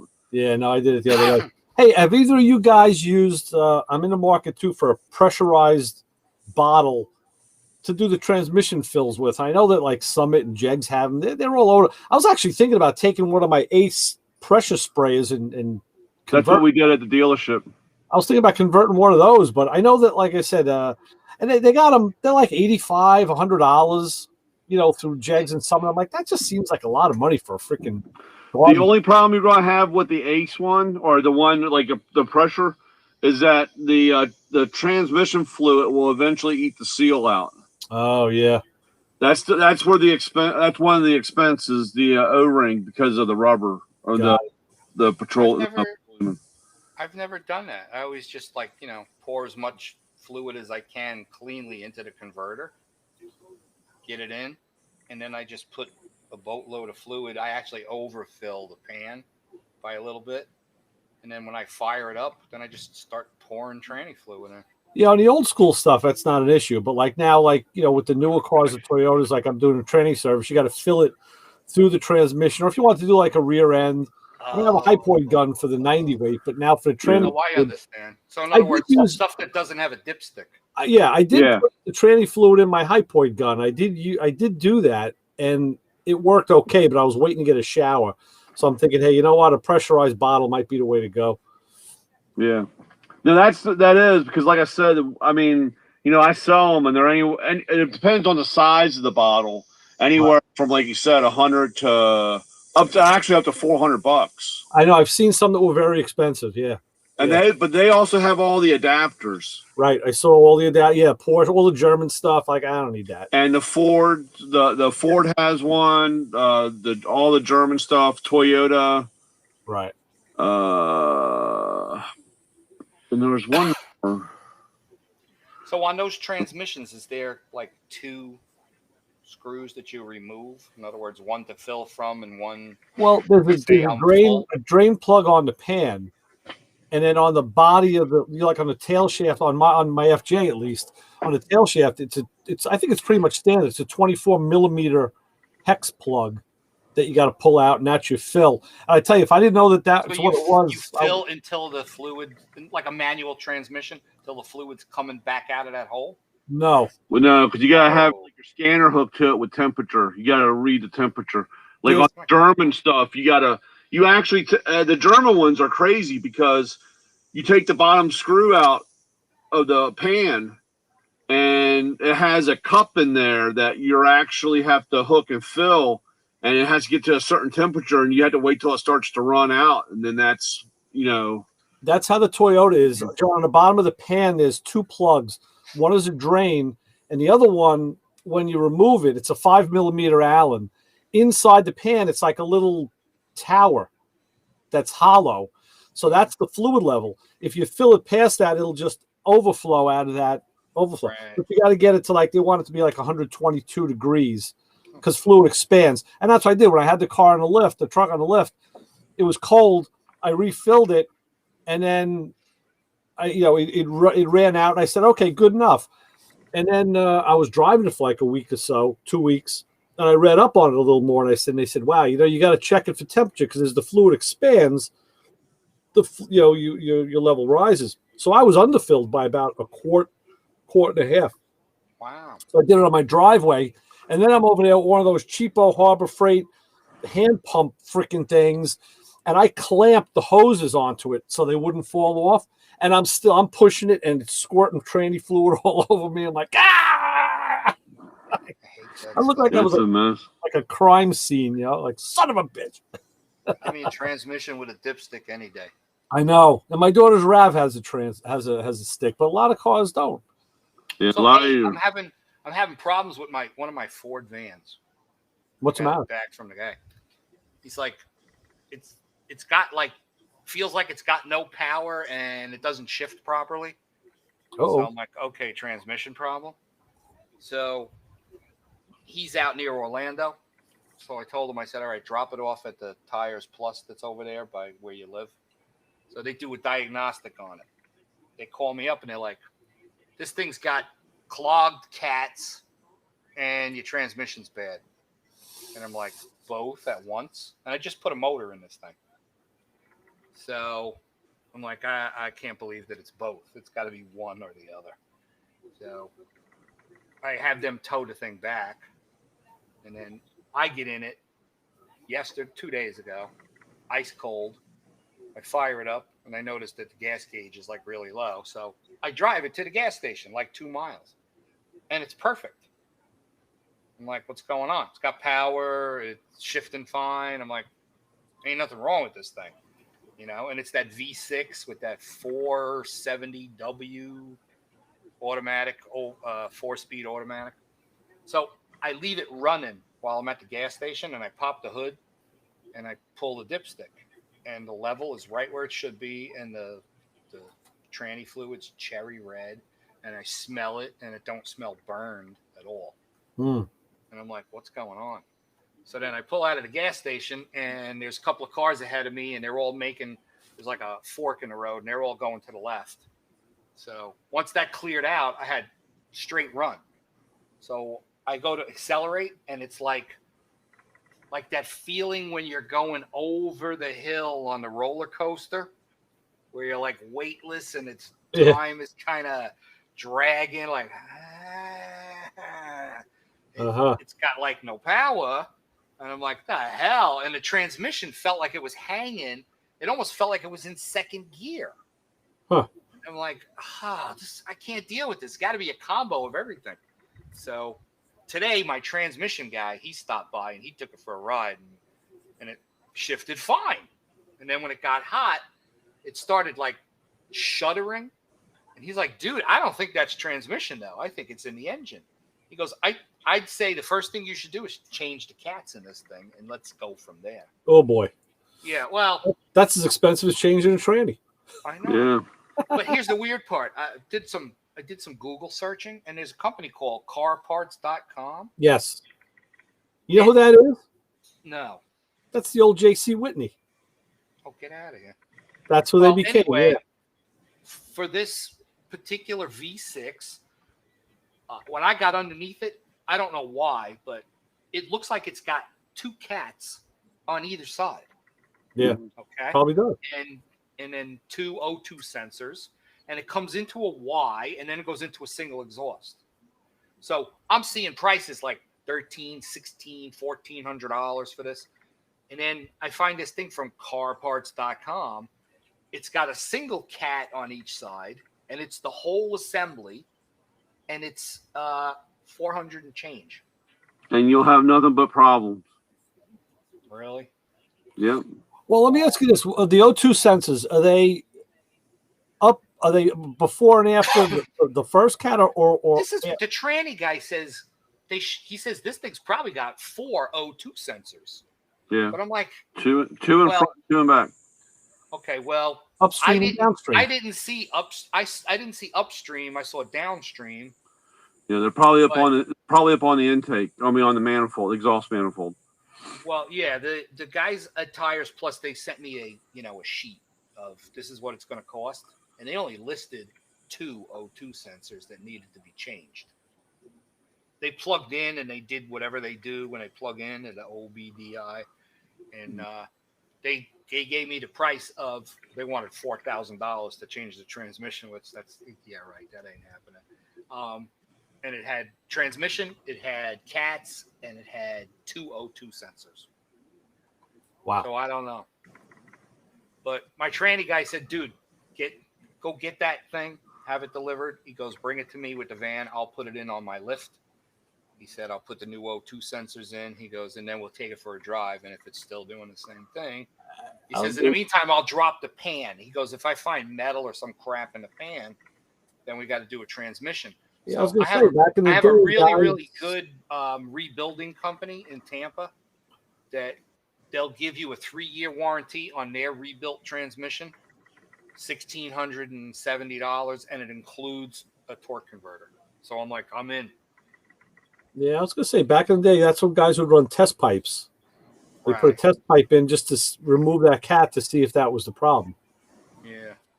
The problem with today, the cats are so complicated. I mean, you have a pre-cat, and you have the cat, and then like you said, you have before and after. But all I can tell you is that, because I see this all the time in the shops. When I go in there, they're like, well, this is our third aftermarket catalytic converter, because they didn't want to pay the $1,800 from the dealer. Yeah. Right. This is the third one they put in from aftermarket that only lasted about 2.5 weeks and had problems. That's ridiculous. And that all that stuff is just so sensitive, and you have nothing but problems. I would rather just put straight pipes in it with O2 sensors and walk away. Yeah, well, Straight pipes for O2 sensors is going to confuse the computer because there's no catalyst. yeah. Isn't it going to try to adjust mixture accordingly, though, to what it's saying? But it wouldn't be able to. It will go drive itself crazy, because the two O2 sensors on the same side can't read the same. Right. One's checking the other one. Yeah. First one's all over the place because that's where everything is, and then when it goes to the cat, the other one's like a flat line. That'll actually set a P402, a pre-cat, a pre-cat. Yeah, they'll set a code. A PO402 will be the code number.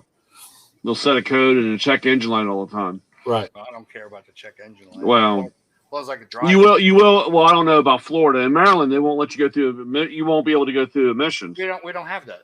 Oh yeah. Okay. Yeah, you couldn't do that. That's here. right. You're in that communist country part. Exactly. Yeah. We don't have emissions here. We don't have inspections. Well, then just cut it all off and straight pipe that. We'll put a set of zoomies on that. Yeah. Right. Hey. Side pipes. Some side pipes. Well, We put Muff Diver on the side of that thing. That'd be a fun scene. what do you do in Yeah, terms man. of mixture? Do you disconnect one sensor on each side and just leave one sensor on each side working to work? No matter what, you're going to have. No matter what, you're going to have a check engine light problem. Yeah. Because the program is programmed to read pre and post cat, and then do the comparison and make sure that the oxygen's a NOx, oxygen, however the hell you say it, that all of that is right and it's cleaned and scrubbed, and so even if you did that, you'll still throw the light, but I ain't worried about the light. yeah. So I mean, the truck's not worth the money to do all of What that. was why'd you change the motor? What was the matter with the engine? It blew a head gasket. That's what killed the cats. Yeah, right. That'll do it. Yep, exactly. That'll do it. Because it was the 2 or 3 times that we had to start it. It was cranking slow, and then it would fire up, and then you'd get that burned antifreeze coming out of the pipe. Right. Yeah. So the weird part is they swapped the motor out, and the thing drove fine for almost a month, and then all of a sudden it started. So I don't know. Yeah. I mean, the dude that did the motor said, if you bring me the truck, I'll cut out the cats and put pipes in there if you want. He goes, and that's the end of that. So That's not bad. Yeah. I don't know. Should I pull the trigger on this 300 and change dual cat dealie with the Y pipe? It's a bolt in. And then if that's a problem, just put straight pipes, or just go straight right from the start. Throw in all new O2 sensors.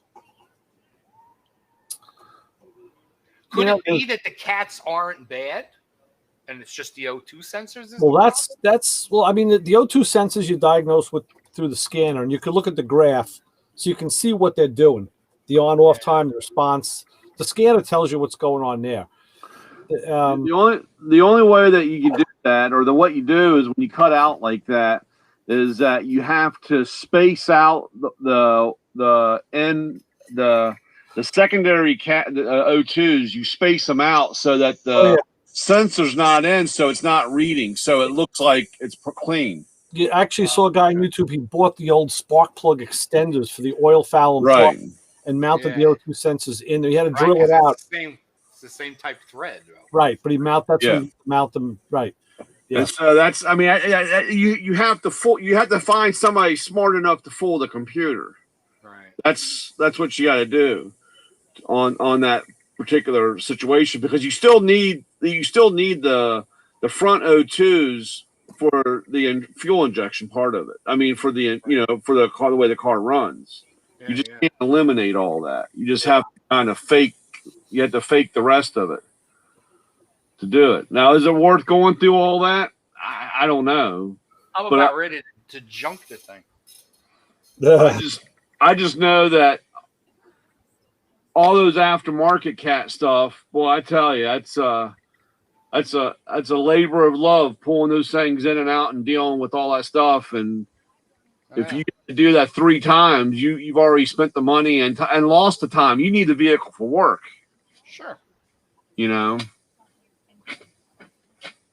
So I don't know. I got to get it done though, because they're sharing a van over there. Luckily, I got one guy just working weekends for the next couple of months. So the other guy's got the truck all week, and then he brings it to the dude's house, and he uses it for Saturday and Sunday. And then he picks it up Sunday night, and he runs it Monday through Friday. But I got to get back to having 2 vans out there, So, and that's not the only issue that I've been fighting with this thing. Is Ford's got these cables in the doors and the cargo doors, and the part of where the shielding ends and it clips into the latch, they always break. So you pull the handle and the whole cable moves instead of just the cable inside the shielding. So I found on Amazon replacement cables, which was good, but they're such a pain in the neck to run. And then there's 2 cables that nobody does them in aftermarket.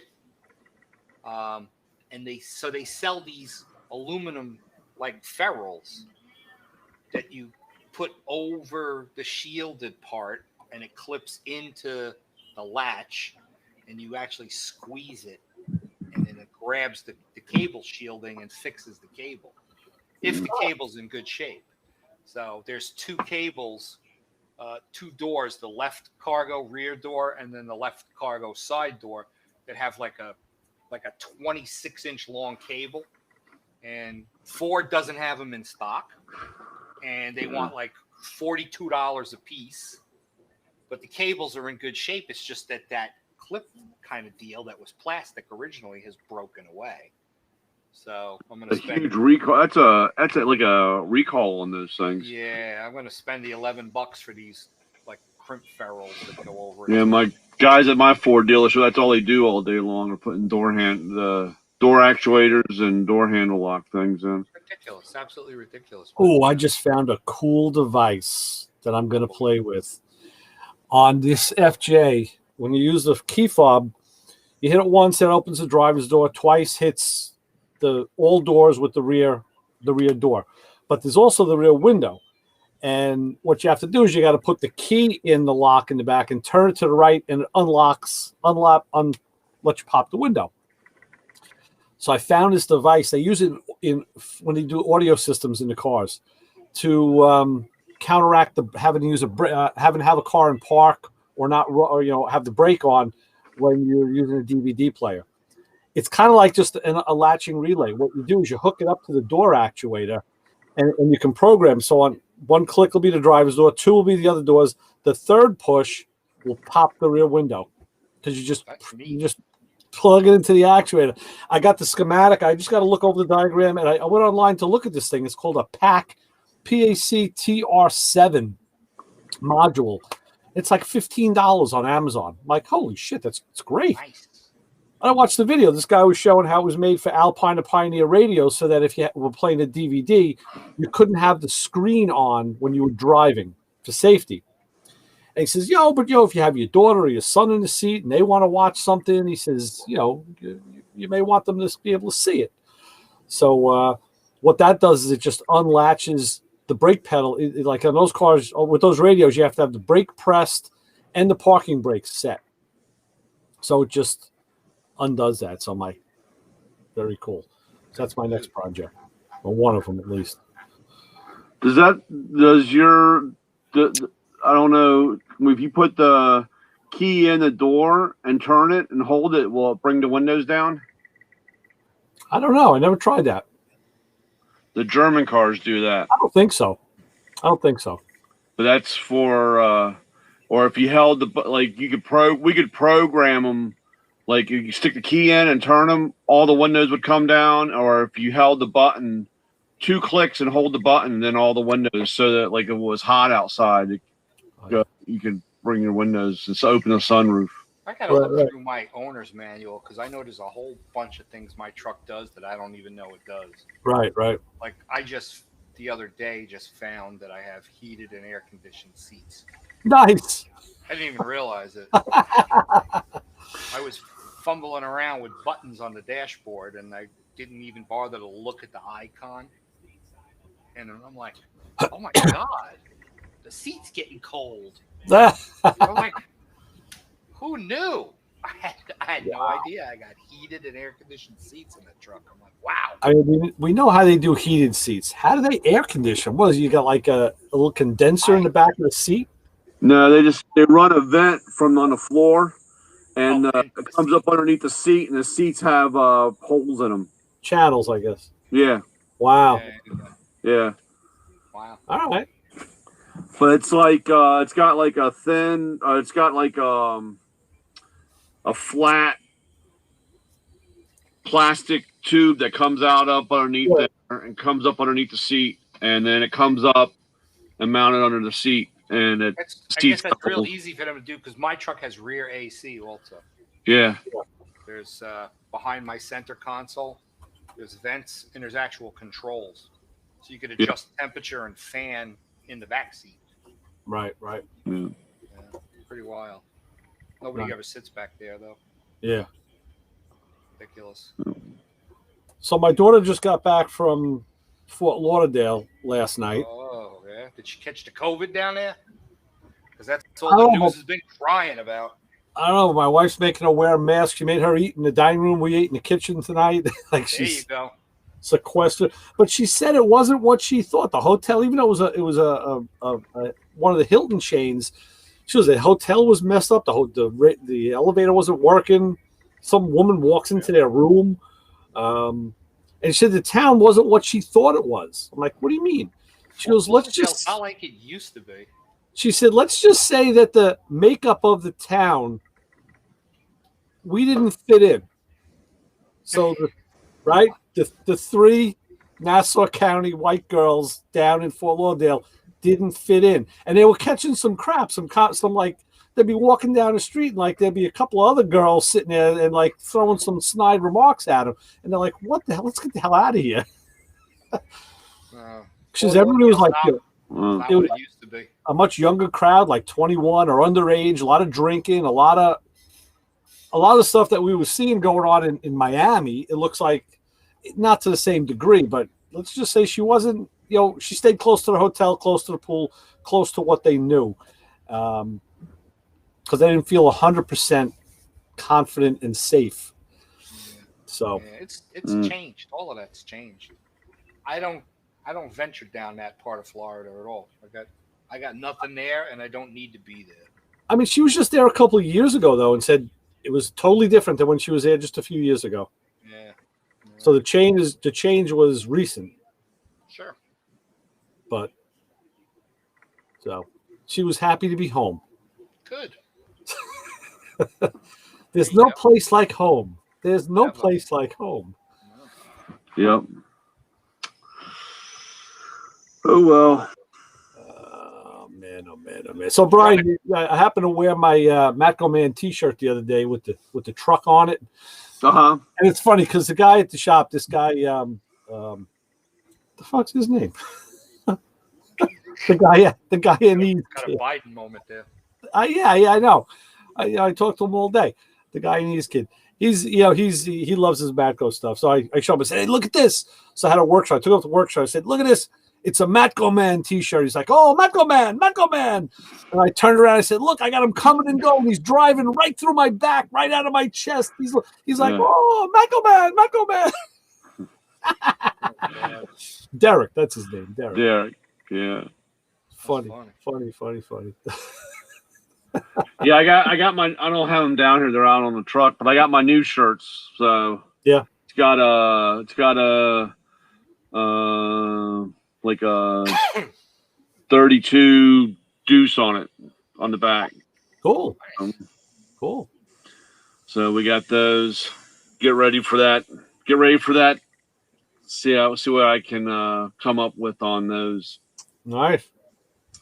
So Yeah, I put my list together. I keep seeing new stuff, and I'm like, I just gotta make a list. I'll just send you the truck, Ray. Yeah, just kind There you of go. Clean out a corner. Just clean out a corner. I'll send you the truck. right. That'd be easy, wouldn't it? Yeah. Fun. Yeah. Oh well. Yeah, I gotta get ready. Running. I got Credit card time. credit cards, and I got 3 impacts to build. So. They look like they've definitely seen. Well, that was. Oh yeah, this guy, man. I'm trying to. He don't clean his tools ever. No, and he's lost. Oh, jeez. And How do you lose that? I guess he's used it as a hammer. It looks. This one's pretty. And I don't even know this one here. He lost the whole inlet valve. Oh, jeez. God. So this. People are animals. They really are freaking animals with their tools. Yeah, it's that. And Ridiculous. I'm trying to get him. I'm hoping that I left him a loaner. I'm hoping when I go in there tomorrow, he'll like the power difference because. You give him a 1,600 foot-pound gun. Yeah.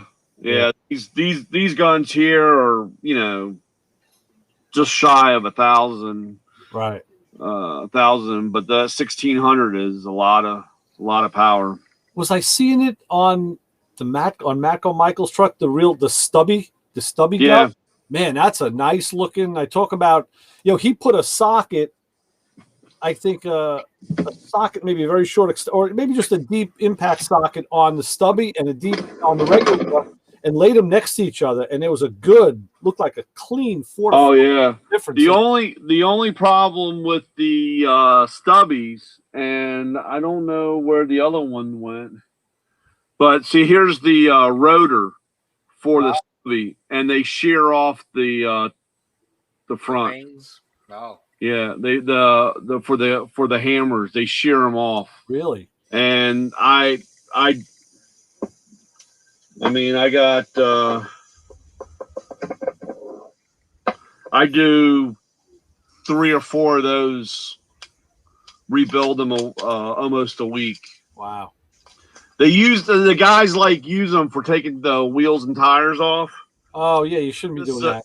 Yeah, this is a new one. See how the nose? Yeah.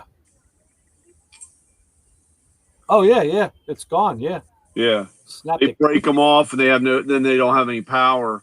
And I tell them, I said, dude, you can't use it every day. Oh, but it's so light and it's got so much power. And I said, man, by the third hit, like when you're trying to get something super tight off, it just breaks that the nose. Some of these guys think I'm nuts because when I take wheels off, I don't go for the impact gun. I go for my breaker bar. I Yeah. break the lugs with a breaker bar, and I just run the nuts off. I don't know what I did. I did 3 last week, I think. Repaired the rotors. I mean the vane, the rotor. But I tell them, and they, if they want to pay it. I mean, it's, like I said. The other thing, Michael was doing a giveaway with a toolbox. What the hell box was it? It's was it is there a box that's something 6 Series 6S. 6S? Yeah. Yeah. Nice looking box. He had it in blue, like two-tone blue. Yeah. Nice looking box. Yeah, I did. I've done a couple of box giveaways, and I tell you, it's a pain in the butt.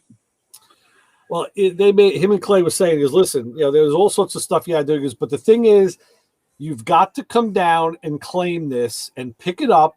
He says, and you have to haul it out of here. He says, and if you think I'm going to help you push it up on a truck, you're nuts. Yeah. He says, so you better get yourself like 3 or 4 guys or a winch. He says, you got to come down. And it's like, it's on you to get this thing out of here. I had one a giveaway, and a guy won it, and he's like, "Oh wow, I don't like this color. I'm sorry, dude. That's the giveaway. It's a giveaway. It's the Why do you think we're giving that one away?" And then, and it was a black box. I mean, it was black. I mean, it wasn't even like it was pink or yellow or, something. And it was funny because it sat, when I had a storage unit, before I got into this warehouse, when I had a storage unit, he was in the same storage unit that I was, but he was like 3 rows down. And I dropped it off at that storage unit, and it sat at that storage unit for like 4 years before he goes, I'm thinking about taking that thing and I might use it for a home for a box at the house. And I was just dumbfounded that, the guy wins a toolbox, wins a $6,000 toolbox, and he, complains about it every week. Yeah. So I stopped doing all. I mean, somebody says, "Why don't you do that stuff anymore?" And I said, "Because no matter what I give you, you guys don't want." Right. Yeah. Even if I told you could pick whatever you wanted, you'd still, So yeah. So, and then of course they always want to. They want me to buy it back. That was another thing. Oh yeah. Oh yeah. I want the cash. Give me Yeah. credit. Yeah, and I said, well, okay, I'll buy it back. I'll give you $1,500 for a trade-in. You know what I'm saying? Depreciation. But this is like $5,000, dude. You go sell it. Yeah. Yeah. So, yeah, it's crazy. When those new guys start talking about doing stuff like that, I kind of just laugh. Yeah. It's one of those things that you kind of learn. He had another video where a guy, Clay approached him with this. He says, this is a guy I know, so I'm bringing it to your attention. He goes, a guy has a shop, and he's got a friend who he knows a long time, and the guy borrowed some tools from him. But he borrowed his whole wrench set. And he's like, first of all, it's kind of weird. Like, if a guy doesn't have a wrench set, a combo wrench set, something's wrong. But he borrowed his whole Matco wrench set. And the guy didn't get it back right away. So he finally asked him, he goes, oh, man, there was his shop had a fire. Everything burned to the ground, and his wrench set was charred and destroyed. So, and Clay brought it in. He showed him the video. He goes he says, so now this guy wants to know, is this warrantyable? And he says, and Michael said, well, not really, because it's not a defect. It didn't break on the job. He says, well, we'll put it through. We'll see what happens. I was like, Yeah. Talk about a weirdo story, man. I mean, I guess he had this box. I guess everything after the fire, everything got wet, and then there was. Oh yeah. I've dealt. I mean, well, even you can look at all of them: Snap-on, Matco, Cornwell, all of them. When you read the fine print in the back of the catalog on the warranty, it says defect on parts. Defect of workmanship. So I get this all the time. Somebody will hand me a socket and say the socket's bad, and it's worn out. I said, dude, you've used it for the life of the tool. I mean, it's not a defect. It's worn out. Technically, it's really not warranted. Right. Now, if it was cracked or broken, that's a whole different story. But but the problem was back in the day when everybody was making money and the stuff was cheap and they were making big money, they were warranted. We'd warranty anything. Guy would come with a wrench he'd cut in half and you'd warranty it because he needed a short wrench he'd cut in half and then I got a couple of those in the box. yeah, but but they didn't keep it. They say, "Oh man, I had to cut my wrench to make it work. I want a new one." You know what I'm saying? Somebody should be buying a new one to replace the old one and keep the cut one because you might need it again. Yeah, well, they don't think like that. No, I have some that I had to cut because you had to cut them. Even if you went and bought the stubby didn't work. It wasn't. Yeah. Right. I mean, I got wrenches that have blue, heat marks from the torch where I bent them, and some we brazed. But like I brought a couple in, and the kid at the shop, he's buying all this stuff now for the first time, new, old Snap-on, and he's seen some of my modified wrenches that are Snap-on wrenches, and they're blued and bent, and he's like, "Oh, you did it." I'm like, "Yeah, man." I said, "That's the wrench I had. That's the wrench that would do the job." I said, "So I made it the perfect wrench. I did what they didn't do." I said, "And I'm keeping it." No, I still have them from my chassis days. Sure. I'm going to be using them again on these two cars, and I got ones where we had to actually grind away the cheeks. Right. There was just too much meat. I've had a couple wrenches. Yeah, we had to grind the sides. There was too much on the top and the bottom.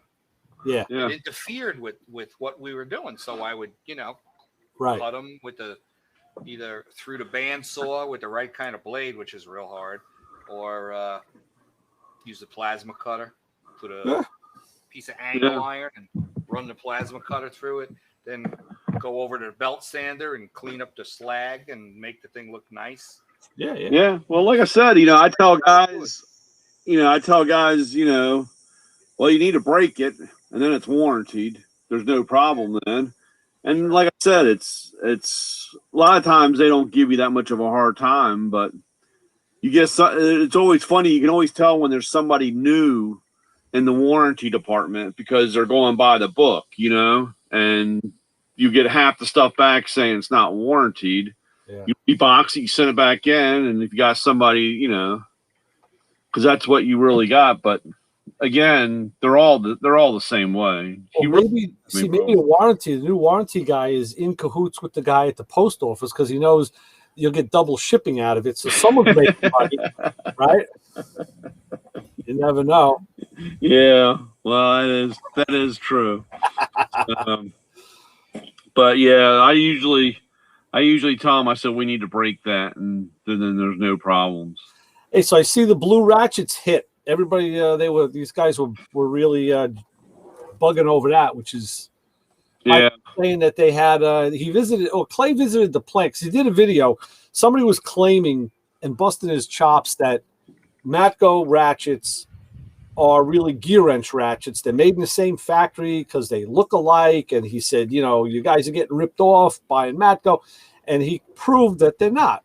And they actually took on the truck, they disassembled a gear wrench and a Matco, and they showed the differences like this. These are two different ratchets, clearly. But then he visited the plant in Ohio and did a video. And actually, Michael was up there, and he said, they were doing half-inch long, 24-inch long half-inch ratchets that day. And he said they had one with the blue handle. And he wanted to take a picture of just the bin filled with blue handles, but they didn't have them. They told him even there, it's like, no, we have a limited amount of these. Yeah, because the company that makes them is with the Pfizer, and it's with the... Oh, yeah? Yeah, and it has to do with the, believe it or not, the vaccine. Wow. Company is all tangled up, and that's part of the vaccine, and that's why we're having problems with the blue handle. I guess. Wait. You mean they're tangled up in blue? Yeah, they're tangled up in blue. Yeah, no, that was that company is part of dealing with the COVID-19 vaccine, and the getting the handles out have been a little slow. So I got to know, since you upgraded your own ratchet, are you going to sell me your pink one? No.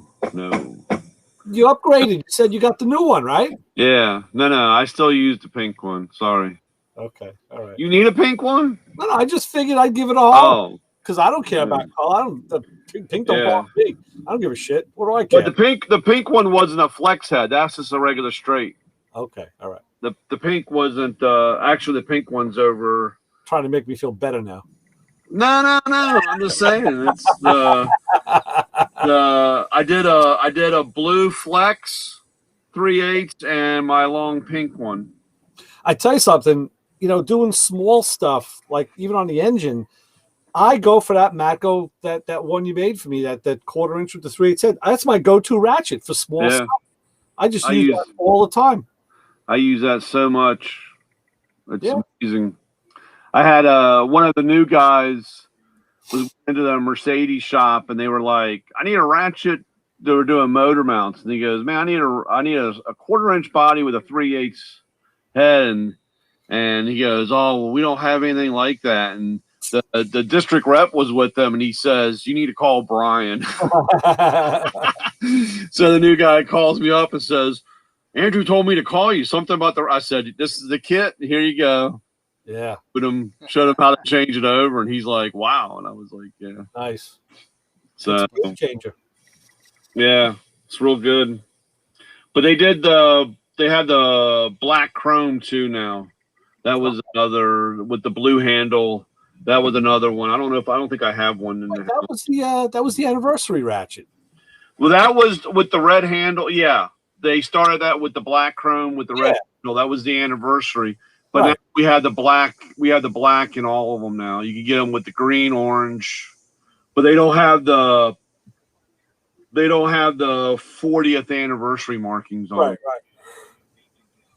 That was the only one time. And they did I don't even have I ended up selling my 40th anniversary one. A guy needed one or he wanted one. Yeah. I figured I got so many ratchets. Ratchets are bad. Yeah. I tell you, it's crazy with the ratchets. And that's the thing. Like at the shop, I only have a small amount. Like in 3/8, I got a regular, I guess a 6/8. It's black chrome. I got that at the Englishtown swap meet. Some guy was selling it for $60 and I grabbed it. Yeah. And then I got a Snap-on that's a long flex head, 3/8. Then I got the 3/8 conversion that I got from you, and I got a little 1/4 inch. I actually do have a long 3/8 and a long half, but I don't use them that often. I really don't. I'm usually using the smaller one just for for hand work. Yeah. But yeah, I found if you don't have a lot of them, you make do with what you have, and you don't really miss. I don't think you really miss a lot. I think it's No. the more you have, it's the more you're confused. I Yeah. work with what I got because if I get anything more, I need another box. Well, yeah, I do too. I do already. I'm out of room. I can't fit my stuff I'm gonna have to in either figure of them. something out when I move this box out to the new shop. I'm gonna need to buy something because I'm out of. I got it. You saw when you looked inside the wrench drawer. It's Plus, this Mac box. This was hot back then, but it's not compatible with today. The drawers are not deep enough, and they don't go in enough. Yeah, mine aren't either. I'm antiquated with my stuff. I can't put. I get a new a new screwdriver sets even that's in the blow molded plastic. I want to put. I couldn't put it in my Snap-on bottom box. The box just doesn't fit. I look at this Mac box that I got, and it's nothing but a glorified Craftsman box. Yeah. Yeah. But my most favorite Matco ratchet, and I no longer use it because you can't get parts for it anymore, it's this guy here. But see, the head comes out, and the socket has so you can go over a stud, and then it's also shorter. Right. But you can no longer find rebuild kits. I got like two gift. And but this was called Special Forces back in the day. Doesn't Gear Wrench make one like that now? Yeah, actually, not to really go back into what Clay was saying, the problem and Apex is the company that makes Gear Wrench. Okay, Apex. And the thing of it is, Mako or the Danaher Corporation used to own Apex. Uh-huh. Okay. And we had the patent on our ratchets. Okay. The 88 tooth ratchet right here. This one. There's 88 tooth and the 36. But in making it for us, Apex used our stuff. Borrowed some of the design, maybe. Yeah. Right. Got it. That's why they looked. And that's why they looked so much alike. But they never had 88 teeth. They had 80. See, Right. they couldn't have the same.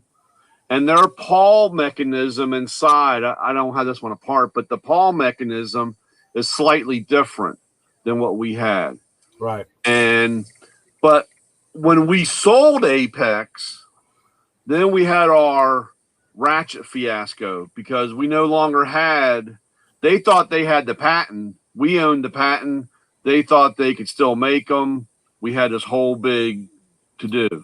You should contact him and he'd do a video with you, and you could explain that all, lay it all out right from the horse's mouth. Yeah. But no matter what you tell people, the internet is always correct. Everything on the internet is right. Do you have his contact info? You want? I'll get in touch with him. Clay. Who? Clay? Oh yeah. I've talked to him. I mean, but all right. like I said, I'd middleman it for you if you want. But that's that's the problem because the only thing that Mako makes, the only two things that Mako makes, are toolboxes and franchises. Okay.